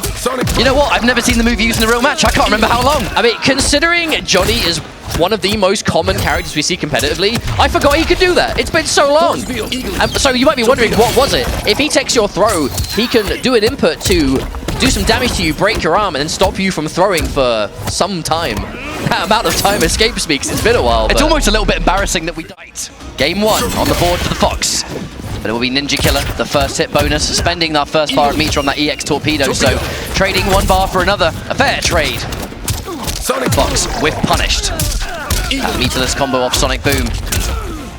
A knockdown into decent damage. We go back to the range, though. That's kind of what we're in the mind for. The neutral duck, though, into the shadow kick punish on EX gunshot. It's a gravity. Another big jump. Staying a little bit safer. Down one, gets eaten up by that sweep, however. Okay, good check. We've seen a lot of this. Oh, but that is what Fox was looking for earlier on, right at the beginning of game one. There's that meaty glaive. It's going to put on the pressure. Do you risk doing a wake-up attack? Do you sit there and take the plus frames? Fatal blow is real. Might not even need it in this situation. That is not... That cannot be what you wanted. No, it but can't be, because he's still out there. You can't break. Yeah, that was a perfect punish from SonicFox.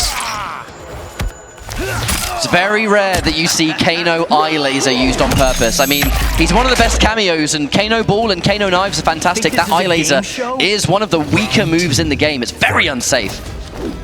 But we actually see it quite a bit from Ninja, so I wouldn't be surprised if he's got some secret tech with it, but we definitely see it more than you would expect, especially in that kind of situation. It didn't pay out, at the very least.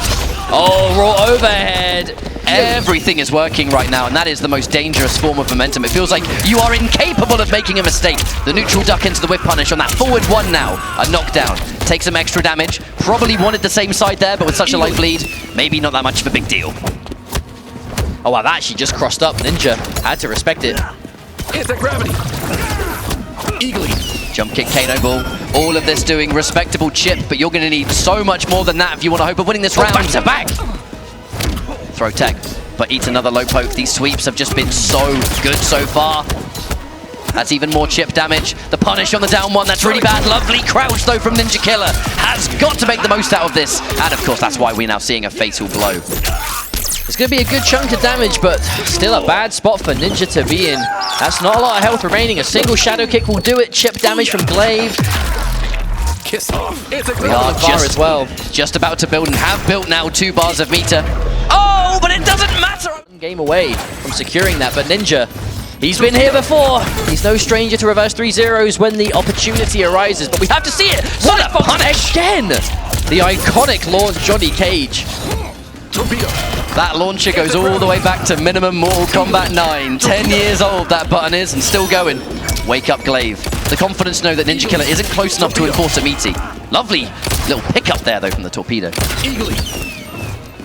It's definitely a different style of matchup though. We're seeing SonicFox and Ninja with the Johnny Cage Peacemaker. Ninja normally playing some relatively aggressive characters this kind of match. And that's going to be a punish again, taking the fatal blow before the break can be used. But think back to it, right? In MK11, what was it? It was like Liu Kang and the Joker most of the time. Liu Kang was usually the more aggressive of the two. And Joker was the one playing for that kind of like mid-screen distance. Fast forward to MK1, the shoe's on the other foot. Eagerly. Fox went in for a big sort of risk-reward situation. Should that overhead have landed, we would have been match point SonicFox. But them's the risk you take in that situation. The meaty mid does manage to land though. May as well have been a reset considering 420 damage from that. Oh my god. And another Kano eye laser, I don't know. That's a full punish and match point for SonicFox and the hype at the end as well, the build-up. 1 round away from grand finals unless Ninja can find something right now. It's a gravity. The anti-gravity to escape the corner. Can't say I'm surprised, but the mid hits again. SonicFox, hype activated. What's the play? Oh, that's so good for Ninja Killer. Get some damage, waste that hype mode. By the end of this combo and sequence, hype's completely gone, so it did absolutely nothing here. But we're still going to confirm. That's another confirm. Side switch as well. I say Peacemaker's so powerful, but when you're point blank with Johnny Cage, doesn't necessarily have the buttons to get rid of him. And that's what SonicFox needs to enforce. Really good forward tech from Ninja Killer. Another anti-gravity, but as long as we escape the corner, that really is what Ninja Killer wants. Escape failed. Fox does the much smarter forward throw direction. Make it less likely to tech. Force field. Eagerly. I'm eyeing up the 3 bars. Mustard, I'm eyeing up the fatal blow. I'm eyeing up a possible grand finals appearance already. I don't know, Ninja. 1 hit at a time though. Poke here, poke there. Chip damage. Not quite enough. Oh, the grab the tech. Crucial tech. With punish! My god! Number 2. Well, I think it's likely they're going to get selected. Yo, the Christmas stage. It's not Christmas. You know, give it a few months. Well, a lot of months. Let's begin. Reminder, folks, loser's bracket. Loser of this match is out of final combat. The winner moves on to fight Ninja Killer. That's the immediate low poke here. It's a gravity. Face out. Just to remind everyone, did try this earlier on. Not the Peacemaker as such, it was the Katana. And the Katana was having issues versus the Johnny Cage. Sonic boom. Yeah, of all of the Peacemaker Johnny matches we've seen today, this one surprises me the least in terms of, we know Faceal tried the Katana and it just didn't work. Nicolas was ready for it. And just seemed to have Punishers ready at all opportunities. Like, every little thing was so comfortable in the matchup. Plus frames into the advancing button. Good defense there from Nicolas. One thing we've seen from Faceal while using Peacemaker is just this absolute relentlessness to the mix-ups. The 2-2. Oh! The delayed parry. That's going to be the round for sure. Nicolas takes the first round of the series. Round 2. Fight. Now we are in top 4 territory, so we have to remember the minimum amount of money you can walk home with from this point is $16,000. But if you win this match and get to third, $24,000. So an $8,000 difference between this, like the winner of this match and whoever loses. That's a chunk of change and a half. Quite a lot of money on the line, to say the least. Let's hope these players aren't thinking about that right now, because you do not need the stress of that in the back of your mind. Down 1. Good awareness there of Faceal, seeing that the Katana was available, so the counter poke Rising Star was very likely. Throw escape. Reactionary torpedo. Now you are still taking the damage of the glaive or armoring through. Playing against this Peacemaker. And knowing that ahead of him was obviously Ninja Killer, who is likely going to be playing Peacemaker as well. Torpedo.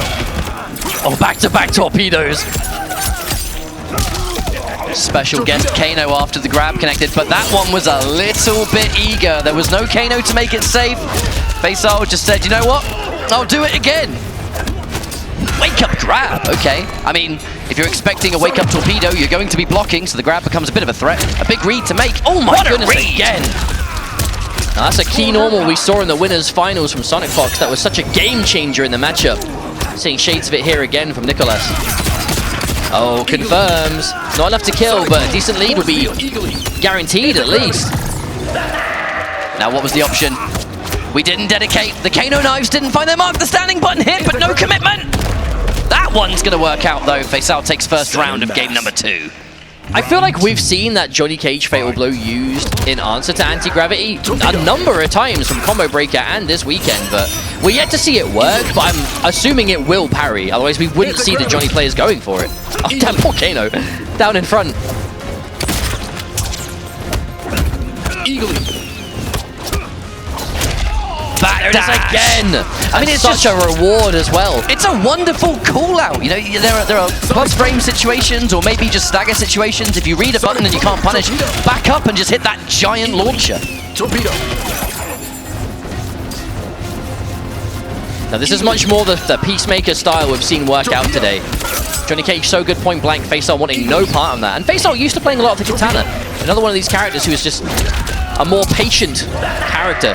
But not going to matter here as Nicolas finds a big hit. This, actually, to be honest, I think this gives you the life lead at the very least. I mean, I spotted a pretty significant head shake there from Faisal. Knows immediately that was a mistake. It's just a risk-reward situation. The reward of a bit of damage, but on block, just getting totally punished. The safe. There's the up block. Again, as to prove your point once more. But that has been the way Faisal has been playing Peacemaker. Only works with Kano, otherwise you're taking a massive risk. But that's not to say Kano makes it fully safe every time. He has been so willing to just let these anti-gravities rock, dedicate to the mix-up of 2-2. Really living and dying by it in this case. That's a perfect start for Nicolas, getting extra damage thanks to hitting Kano, on top of the fact that the penalty is applied now, so you're not actually going to get Kano ready to rock for another good 10 seconds or so.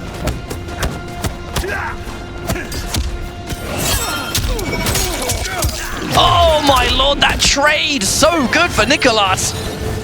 And now this is scary positions for Faisal.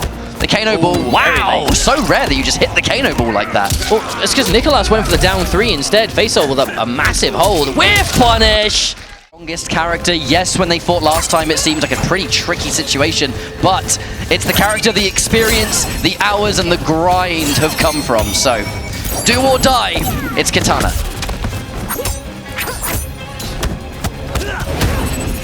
Now already having to try and show respect. Looks for the anti-air, tried to whip punish, but that button a little bit too slow to catch. We back off now. But it was a few things on Nicolas's defense that made this so scary, right? Beforehand scouring out of the armor, but never getting caught by the jab string of Katana. Wow, just a down 2 from Nicolas. Yeah. Almost disrespectful. Hey, when you've got a 2-game lead and you're feeling yourself. Oh, raw roll though, haven't seen that in a while.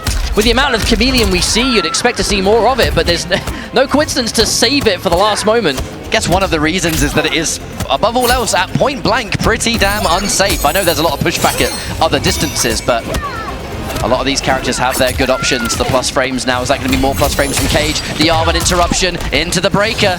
This round is very winnable. Would have led into Fatal Blow for sure, but oh my goodness, Nicolas with the pickup on the glaive going to match point. And here we go. Match point for Nicolas, corner positioning. A very, very good situation, even with this back throw. Faisal has to make a choice. Do we want corner situations or do we want mid-screen? Looks like at the moment, we're going to try and press the advantage, even after that throw tech. And it's back into Johnny Cage territory. The range, the escape, the whip punish, and now the breaker. Oh wow, such a reaction. Hitting the cameo as well, so important here with Faisal. So much what Faisal's doing is dependent on that Chameleon, but not a lot of bar here to work with back to the wall. This is getting rough. This is looking pretty scary. We do get the advancing button there. Nicolas is going to take rather heavy damage. Into what situation?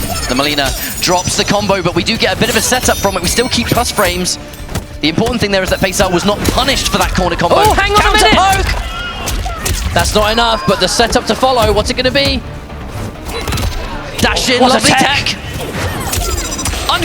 Completely guaranteed! This is not going to win the round. It will scale heavily, but if you got it, spend it because you might not get another chance. No, this is going to be scaled unlike anything you've seen, but remember, this came from a guaranteed throw scenario. So that is good damage considering they could do nothing about it. A little bit of chip damage, the sweep that chased down, and now we're entering last breath. The flawless block keeps Faisal alive. Oh, The counter poke! Are you kidding me? Faisal, fearless, betting it all on a counter poke reversal. But you look at Nicolas, that's the last thing he expected to see. That was a nod of approval if I've ever seen one. Yeah, you got me. But we still alive. Tries to no. chase. Don't chase down. Can't do it. There's the hit confirm and the break in now from Faisal. May not build another break by the end of this game. We only have 1 round remaining and it is still match point for Nicolas. Oh, so much mileage out of that whiff punish shadow kick. Again and again we see it. Staggering this plus frame situation. The poke. This is a pretty scary situation. Saved by the fan lift. Oh, that could have been huge. Oh, that actually connected. I'm surprised. Down 4, plus frames. Expects maybe a poke. Plus frames, no return of the Jade Glaive as you were hit there. We are trading low poke for low poke, but that's only ever going to favor Nicolas, who still has a breaker to work with. There it is again, the Glaive, the catch. Oh my goodness, Faisal fearless once more. There's going to be a lot of damage. No break coming out from Nicolas, wants that meter. That's EX shadow kick waiting to happen, but Faisal could potentially look for this. There's it again! Oh my goodness, every time. Oh my god, that shadow kick was so... That's weird to call anything, definitely weird to call anything an upset at this point in competition, but if Faisal can win this over Nicolas, especially considering you have to remember Nicolas won this set before, but we may be getting ahead of ourselves as Nicolas is definitely still in the lead here at 2-1. And looking good to go on to match point once again. The back up there into the Glaive. It's a good choice versus Kitana because she does have that effective range. Oh, that's so good. She moves back so far after 1-1 on block. And getting that jump over for the side switch. Speaking of, though, looks like you're going back to the corner, my friend. And we're backing off and established. Ooh, okay. Jade does get hit. You can see Nicolas is purposefully going into that glass mode just to cycle the disguises. Yeah. Jade is the one he wants the most at the moment. You want that Glaive. Overhead again! Faisal just has a sixth sense for it at this point. Decent damage too, respectable, and now being still down on life. Never mind, the lift on lift. They had the same idea. He's not going to get shimmied by that string. Looking for it again. That sweep is huge. Wake up down 1 into shadow kick. He bet it all. But a bet worth taking is now the Chilean. It looked like Faisal tried to jail something off that poke as well, but a little bit too late. If Nicolas was able to find the armor in between. Oh, no, no, no. Faisal misspacing that jump normal. Nicolas making him pay the ultimate price. And we are going to get good damage for it. Over 300 damage has already been distributed. Faisal looking a little bit tender. The glow ran out right at the worst time for him, or best for Nicolas, depends on how you look at it. The throw tech. And this Johnny Cage is in good form to move on in this bracket. Faisal. Reactions again. Yeah, the mind game after that back 2-4 on block, that mid, Kitana. Yep, chase down now at this life. Shadow kicks will add up, but you know what will? Back 2-4, big damage incoming. Faisal cashing out, spending it, getting that cameo meter back. That's really the thing. There are multiple uses at play. We're going to get the damage. We have a slow fatal blow that we might not have found useful otherwise. We have full chameleon, and we've built a little bit of meter by doing that damage. Now we do trade Jade for Jade. Does not benefit Faisal. Max range sweep, good lord. Doesn't want to overcommit to a punish. Oh no, almost again. That's a scary situation. Oh, that's the parry. I think you're dead. You're dead, I think. It's be honest about that. With the players that are left here, it is the matchups they choose. Well, it depends on who wins, right? Because if Ninja wins this, we'll likely see this again in Grand Finals. But if Nicolas does Sonic go for the Johnny Mirror? Is there something else up the sleeve? Like, let's not get ahead of ourselves, because Grand Finals is next. First, we're going to find out who's making it. Now let's begin. Ninja Killer. Being able to armor through that almost immediately. These low pokes. Lovely hit confirmed there from Nicolas.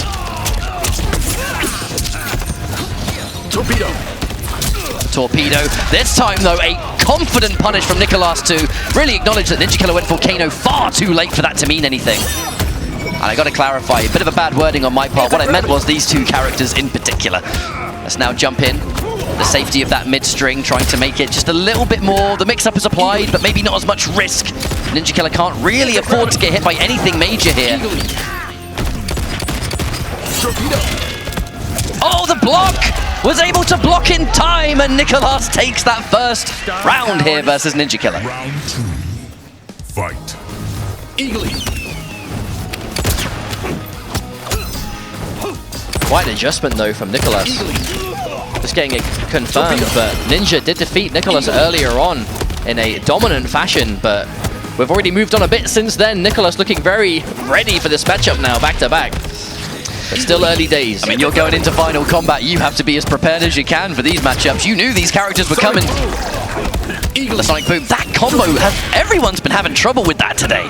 The meterless Sonic Boom. Uh-oh, miscalculated the Eagly. The Eagly betrays you, Peacemaker.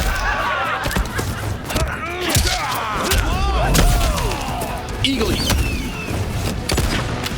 Nicolas on the hunt, as always with this Johnny Cage. That fast forward movement, lovely lightning fast reaction. I feel like it's every time Nicolas has... Oh no, didn't get a full punish! Chameleon got hit, that's why.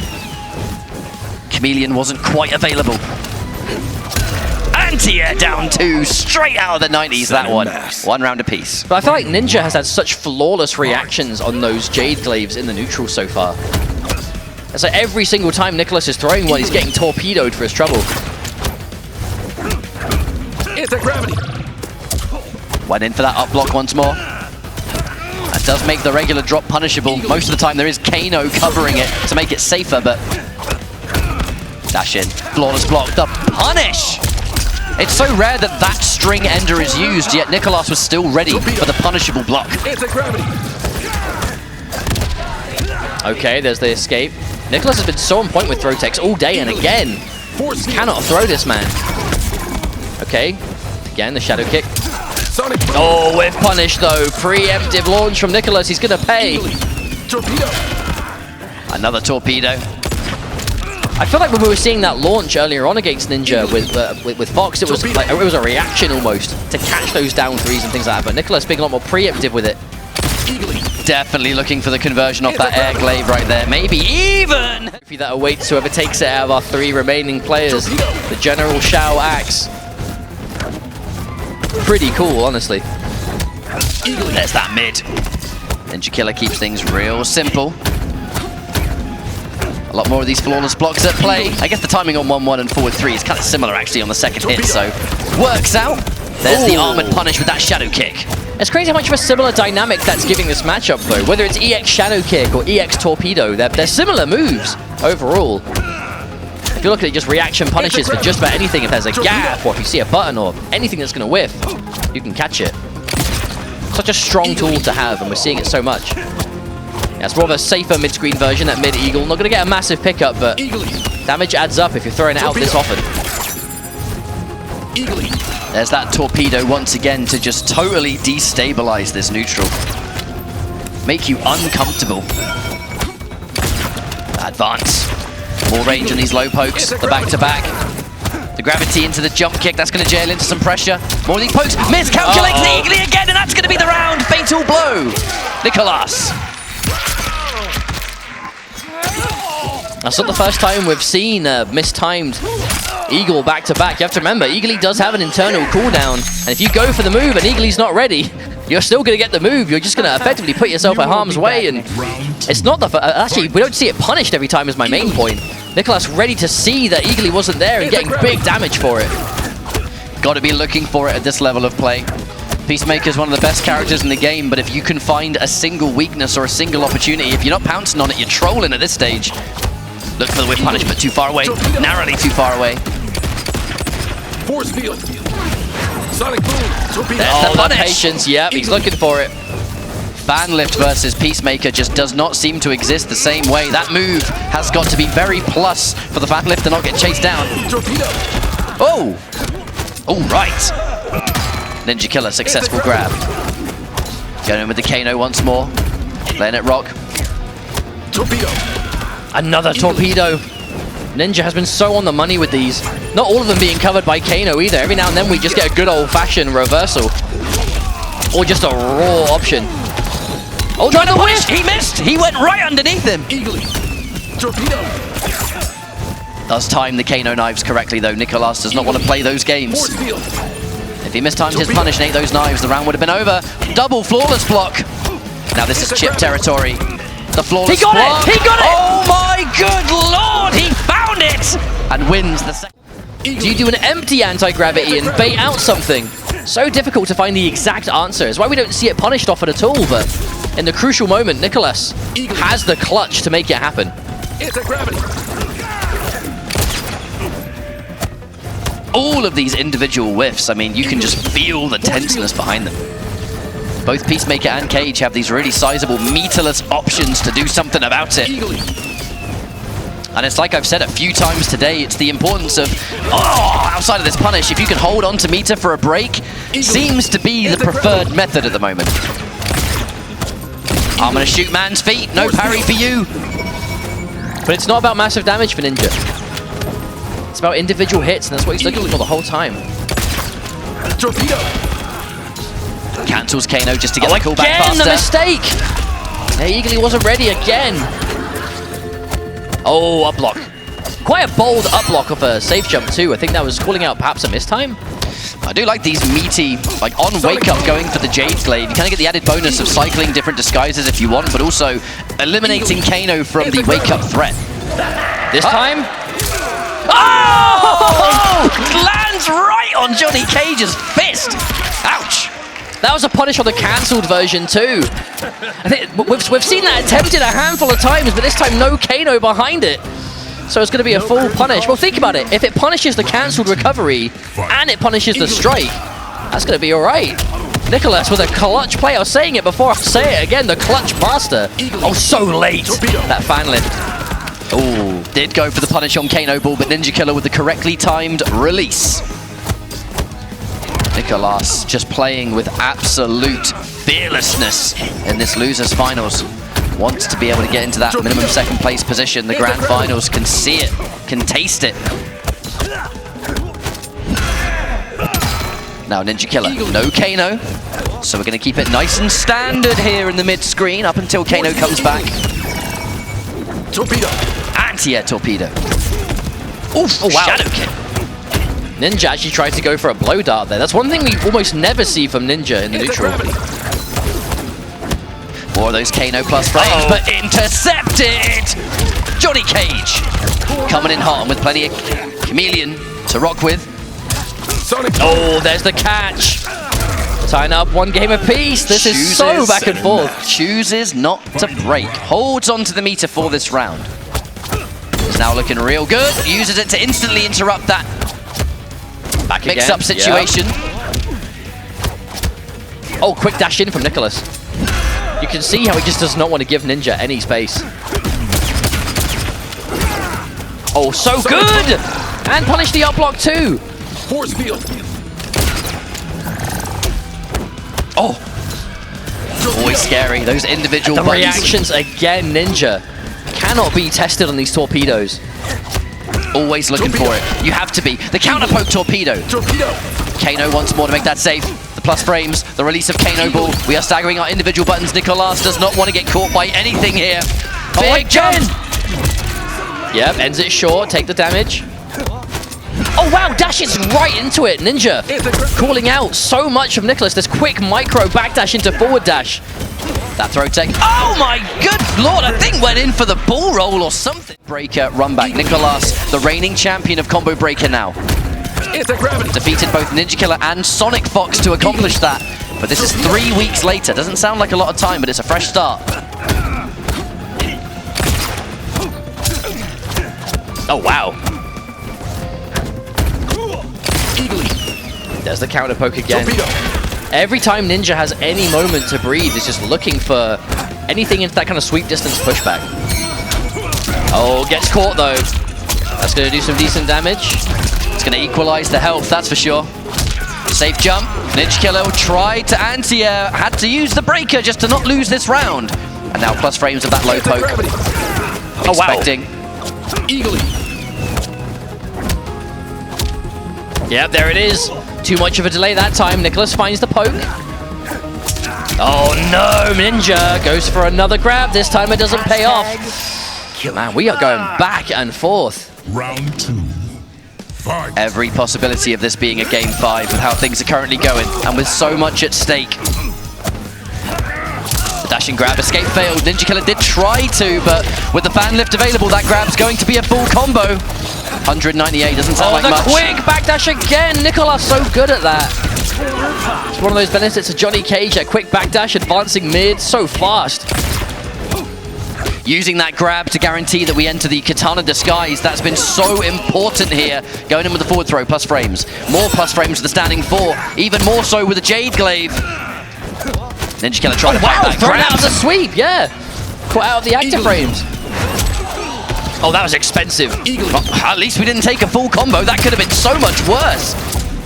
Down 1 to steal the turn. Uh-oh. Again, that bar that Nicolas just spent on the X nut punch, it didn't go anywhere. Definitely expected an up.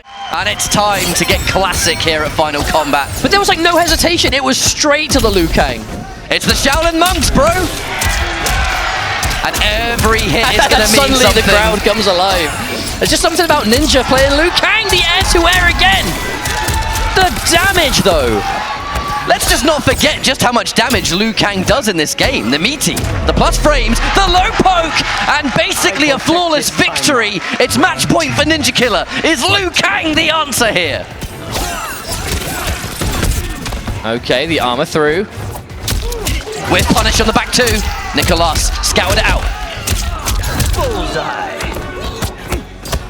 I tell you what, though, it feels good to see Ninja going back to the roots. My only question is it going to be too little too late? I mean, really up on around, so looking good so far. I genuinely hope to see this go all the way here. But this Liu Kang, what a pleasure it is to see again. Dashing grab, that's a full combo. Here comes Lau. All right, ending things in the down back 4 for more plus frames on knockdown. Throw escape. Nicolas is going to have to look at that meter. You got to be careful because anything uses the Kung Lao teleport to keep plus frames even on a throw tech. Reverse grab's good again. Does Nicolas opts to save it? I mean, it's going to scale, so he's not going to kill. That's a lot of damage for a grab, though. Wait, he's betting it. Oh, it's good. He finds the parry. I cannot believe it. Surely that kills Mustard. Surely. I would actually, no, maybe not. Maybe not. Oh, it is. It actually is enough. We're going all the way. Game 5. Last round. Let's get it. We were starting off with that EX Dragon's Fire. Have to establish a little bit of range here. A really good throw tech. I mean, the back escape is going to be a very attractive tech versus Liu Kang.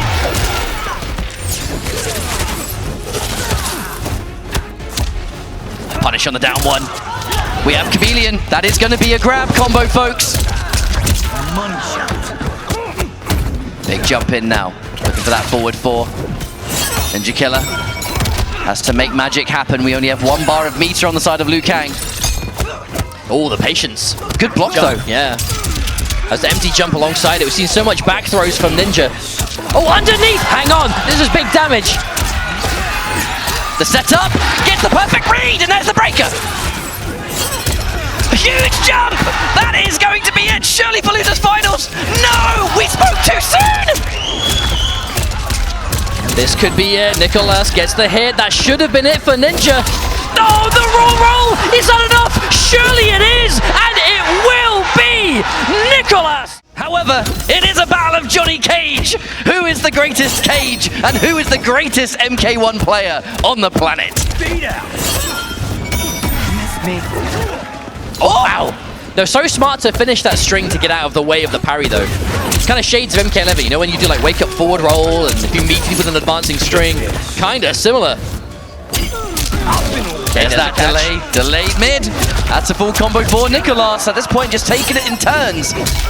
Looking for the airborne glaive, the smart stuff. Trying to catch a jump, actually. Reverse grab. Advantage SonicFox. Wake up parry. A worthy attempt. A lovely little throw tech there. And a whip punish! With this break being forced, it's still open for either side. Who is going to get the first successful throw? Right now, it's no one. No, not at all. These throw techs too good. Fox has a decent lead, but no breaker. 1 fatal blow confirmed will end this, so not quite as commanding of a lead as you'd think, but another throw tech. Oh my goodness! SonicFox betting the round, and look at that, the cheeky smile. Betting the round on a shadow kick. But you know, that's it. Just because it's on paper a risky idea doesn't mean you shouldn't do it. And no one knows that more than SonicFox, but a quick confirm from Nicolas. Getting the first large opening of the round. Misses the extension, but hey, there's still plenty of damage. Missed an extension on a cameo move that has the fastest recharge in the game, so not really a waste. That is going to be a whiff punish though. SonicFox now capitalizing fully, spending some of that cameo on the increased damage. We're still going to get a good situation, even though we didn't quite get a shadow kick or whatever else a jump kick will certainly do. Oh, that standing one could have been so much more. Meaty Glaive, Nicolas, watch yourself. Okay, the extension. What's the Oki? Oh, the backdash! I love that choice though from Nicolas. Expensive. But SonicFox doesn't overcommit on the chase down. Here's some advantage. What you got? Another grab. What a throw tech. Oh, hang on. Is this going to work? Oh, but the... And let's not forget, folks, SonicFox, 2 more wins, and we have an MK1 champion. Hey, SonicFox won Final Combat in 2019, the first year of MK11, and we have not had an offline Final Combat since. So we could be looking at potential back-to-back champion here, but let's not get too ahead of ourselves. We've got potentially a lot more games to go before we see that. We're punished. Nicolas, spacing, supreme. Significant contrast between the MK11 character of choice and this one. I mean, the Joker into Johnny Cage, not quite common. Let's now jump in. There's hey, but you know what those characters have in common? Good footsies. Yes, they do. Fundamental character. And Fox have been playing fighting games for quite a while. It's pretty good at them. This throw tech, the down one counter poke, the chase down of the shadow kick says, where are you going? I'll tell you where. Behind me. Eat this reverse grab, mate. Another one. Forward throw this time. Nope. There's a punish. Oh no, too late. But the reason SonicFox would have done the standing button there was in case the fan lift happened, you could still pick up. But it doesn't matter. We still got the round regardless, and Fox looking very good indeed, and starting things off with another beautiful throw tech. 3 bars on the side of each players. Same idea. Almost the exact same frame of a forward 3. No, that was a forward 3 trade. Oh, but the catch again. The break is forced. Delayed grab. So many of these grabs, and I'll tell you why. Conditioning to make that forward 3 on the money when it comes out. But just because your throws are being teched doesn't mean you should stop going for them. If that's the mix-up, if that's the game you want to enforce, as the raw roll comes through again.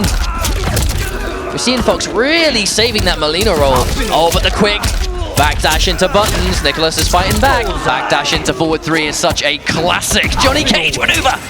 We committed. Oh no! We committed and paid the price.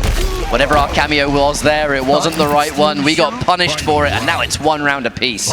The difference between 1-1 and 2-0 here is going to be huge for the mental game. That's like max range. Sweep that.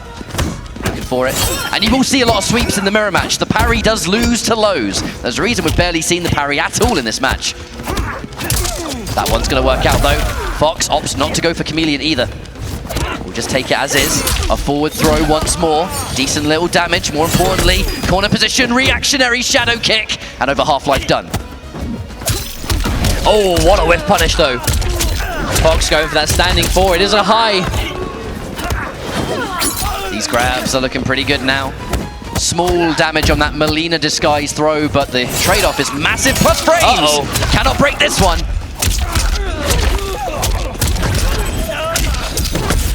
All right, possible strike throw, makes the read. Oh, goes for it. Oh, Commits. let it go, let it go. Obviously it's parry too. That to me looked like SonicFox trying desperately to stop momentum, and that is the name of the game. SonicFox is such a momentum-heavy player that if you can slow your opponent down and not give them any chance to breathe and make that comeback. And Nicolas was looking good, but didn't work out in the end. Ties things up 1 game apiece. You know, I love the ender there. You sometimes see the shadow kick ender, sometimes you see the nut punch. The nut punch on top of having good frame advantage means that you're going to have that regeneration time for the fast recharge cameo. Kind of the gift that keeps on giving, I suppose. There's the 2-1-2. SonicFox now, full combo. And we're going to go from coast to coast, one side of the corner to the other. Forward throw, the plus frames. Standing 4, that's more plus frames. Down 1 out of the standing 4. That is crazy. I mean, it is plus, but it's not foolproof. If you think your opponent's going to mistime it, you can disrespect it. Oh, but there's a catch again, SonicFox. Sticking out the mid, it's good. Yeah, you did. We've been here before. What will happen this time? Micro duck, what a choice! I feel like Fox has had a 100% success ratio on micro ducks today. We don't see it every time, but when we do, it works. Oh my goodness, Nicolas! Tried the big launch, but just out of range, looking for something, but it didn't happen. But Fox was so ready to intercept with a standing 1. Me. All right, there's the parry. But no overcommitting from SonicFox. Gets parried, but doesn't get punishable. +1. Backdash into forward 3. The sweep. You can't get hit by anything if you're Nicolas. Oh! My arm! That's huge in the mirror, though, because Johnny Cage suddenly can't throw! Jumps! Mere weeks ago, and we're back in. This is it, grand finals. And an instant micro duck. That's a great start for Nicolas. Pretty much picking up where we left off, right down to the immediate micro duck and the whiff punish. SonicFox going in with a very, very early combo breaker. Ooh. And is whiff punished twice in 1 round. Damn, SonicFox is getting caught. Nicolas is just calling out the offense, and SonicFox just getting clipped by everything in that round. And suddenly 1 round away from tying things up. Well, that's one way to turn things round, is just complete obliteration in that first round. The chase down. Once again, that shadow kick. It's a great solution. SonicFox finds the whiff punish, however. And now a chance to kind of have the same round, but in reverse, maybe. Lovely parry, Nicolas. Oh, optimals! Hype mode activated. Hang on a minute. We used those full combo situation to still manually go to a different disguise there. I wonder what Nicolas had cooking up his sleeve. There's the forward 3! Hang on a minute. This has been an explosive turnaround for the Chilean. There's the cat. This is either going to be the end of the tournament or a bracket reset. The question is, what's it going to be? Oh, the Johnny Cage jump kick. It gotta be the best jump kick in the game. It has to be. Especially for the rewards you get off of it. So many good buttons to chase down. Oh, Nicolas just stuck out the forward 1 by itself. But was it enough? But a miss from SonicFox. Oh, wow. Full pickup as well. Meatless. Oh, a meaty, though. SonicFox. Oh, wow. Caught on the ground again, but Nicolas did not believe. Oh, that quick backdash, too. SonicFox trying to play around this fan lift so well, but not getting massive punishes. Oh, wow. There's the sweep. Nicolas, ever since we've returned, I mean, that was actually a micro duck, but not a particularly fast one, has been in full control. It's been such a ridiculous turnaround. These low pokes, they add up. A really nice throw tech. SonicFox, that's a punish. Uh-oh. Nicolas, this should be, if you don't flawless block now, you're done. That's now going to be a reset point for Nicolas. We might be going into another 3 out of 5 and a bracket reset. Jump back kick. Pretty safe maneuver there from Johnny Cage. We are just trading button for button at the moment. A flawless block here and there and another sweep. Oh, wow, we're going for a grab. No one home. Oh, the movement from Fox. Sliding across the screen with a wave dash for the quick grab. Okay, the return. We're going to extend some damage here. Really nice timing, too, to get that side switch. Oh, whiffs it!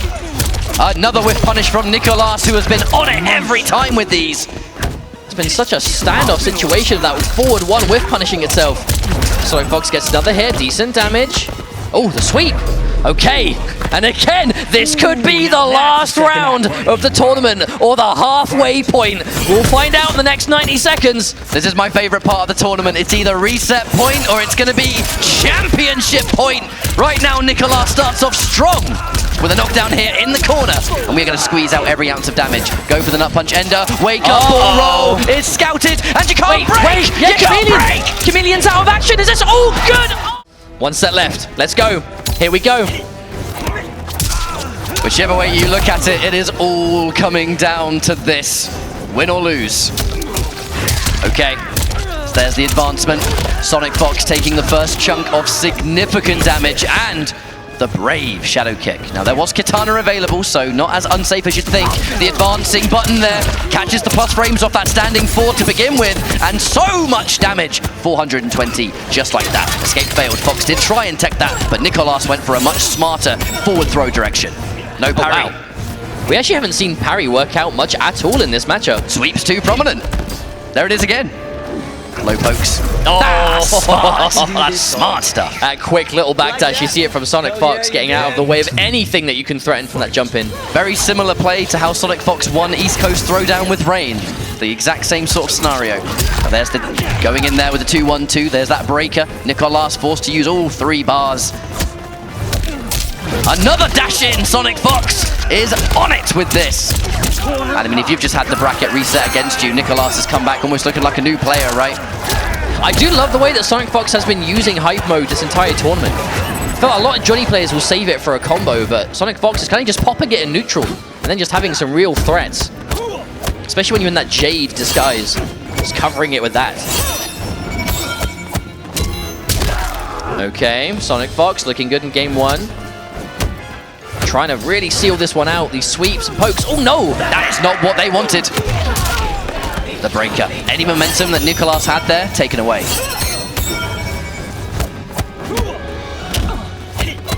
Okay, turning that poke into something, but the staggers waiting for something from Nicolas.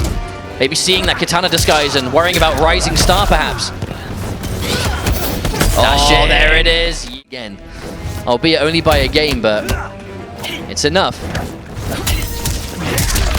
Okay. Once more, the same kind of whip punish that we've seen all series long. Oh, Plus wow, frames. big plus frames. Plus frames into more plus frames thanks to the standing 4. Doesn't quite get the conversion, but we still have corner positioning for now. How long that lasts, I guess time will tell, but more of these sweeps, letting the whole one go. Oh, wow, caught on the way back. What a trade for Nicolas. Escape failed. There was an attempt, but instead it's massive plus frames! Gets the successful crouch. That was such a good decision from SonicFox. Blade does not return, but we hit confirm that 1-1 regardless. And here comes the rest of the damage. We're going to get even more thanks to fan lift. And now anything's going to do it. That forward 3 seals the deal. SonicFox now 1 round up here in game 2, post-bracket reset. Oh, so much looking for it. But what do you do? Johnny Cage is so good at point blank against Johnny Cage. If you're the first one to press and it's not something plus, you're in trouble. Double dash into a delayed forward 3. Really wanted Nicolas to think that a grab was coming. Can't quite get the whip punish there. The sweep recovered too fast. Letting the whole 1-1 go again. That's going to be good though. Nicolas secures it. The meaty glaive just to create that pressure situation once more. The dash under. So smart from SonicFox. No, Fox has been looking for those quick dashes every time Nicolas goes for that fan lift, and this time as much of a punish as you can get on it, I think. Throw tech number 1 million. Oh, that's a break. Not quite the Ninja Killer situation. There was a breaker available here. Oh, knocked out. Couldn't get a combo off it though. Still a good position for SonicFox. Has the bar to spend. Got knocked out of the overhead, so I guess technically Johnny Cage was airborne there. It will alter the combo gravity. Oh, what's happening? However, Nicolas has come back from rather insane odds this tournament. And not just Final Combat, but previous tournaments as well. No stranger to a reverse sweep. Has no choice but to do that now, though. There's the catch. Good way to open, though. Good damage, corner positioning, everything SonicFox has been using. Oh, Nicolas showing so much respect. Dude, like, blocking that on wake up is one thing, but when you're standing up for most of the charge, yeah, that's another altogether. That's a trade combo for Nicolas. Every little's going to help here. There's that jump in and the respect of Fox. Not getting opened up by these mids. The sweep is good. Meaty glaive. And now we'll dash in for a throw. We don't quite have the right disguise to turn it into a combo, but we're still going to use that glaive. The micro duck, or just straight up neutral duck, I should say, from Nicolas there. Brave choice. Oh! Stayed alive. That could have been huge. Another escape fail. This throw game has been so volatile in this set so far. Oh, there's a clean punish fatal blow. Yep, that's going to be the round. Definite nod of approval there from SonicFox. Knows that one was a bit cheeky even for them. But think about it. How many end of round scenarios has Fox won by doing just a raw shadow kick? Yeah, it's a massive risk, but it's a risk that's been paying off. But the more you do it, the more your opponent's going to be ready. And Nicolas was more than prepared there. There's that jump kick fresh off the fan lift. That Johnny Cage jump kick is oh so good. I think that's the single-handed reason we have up block, to be honest. It's the only jump in eye up block. I feel we've seen so much of just Johnny standing 3 in this tournament as well. Just anything that's plus, I'm assuming it's plus, otherwise we wouldn't see it so much. I'm kind of conditioned to think that if Johnny Cage has a standing button on its own, it's plus. Now, what we're also going to get decent knockdown frames, 400 damage again here, but there's the immediate hit confirm on 1-1. Nicolas fights his way out of the corner and secures good damage at the same time here. The down 1 will be respected. There's the confirm, and just like that, folks, we are on championship point for SonicFox. This could be the end, but we keep saying that, and it's not. So let's see. I'm not sure. Where I'm from, it ain't done until it's done. Until those that third win is obtained, anything can happen. However, the side switch yeah, into that's corner, maybe not so good for Nicolas. Okay, another grab. SonicFox keeping this lead going. No, but there's the catch with punish from Nicolas. He knows. The down 1 to Oh, punish. the walk up before the grab. Such a scary, risk. yeah. There's a huge risk, seeing as there is no breaker available, and we're going for a second. That's enough to steal this. The throw tech. Fox wants to hold on to that meter. You need a breaker at this point. The whiff! But the break keeps Fox alive, but no more lifelines. Even that whiff made me nervous. Oh, catches the backdash and lands the fatal blow! SonicFox with the pop-off because we already know the job is done! SonicFox is your world champion for Mortal Kombat 1.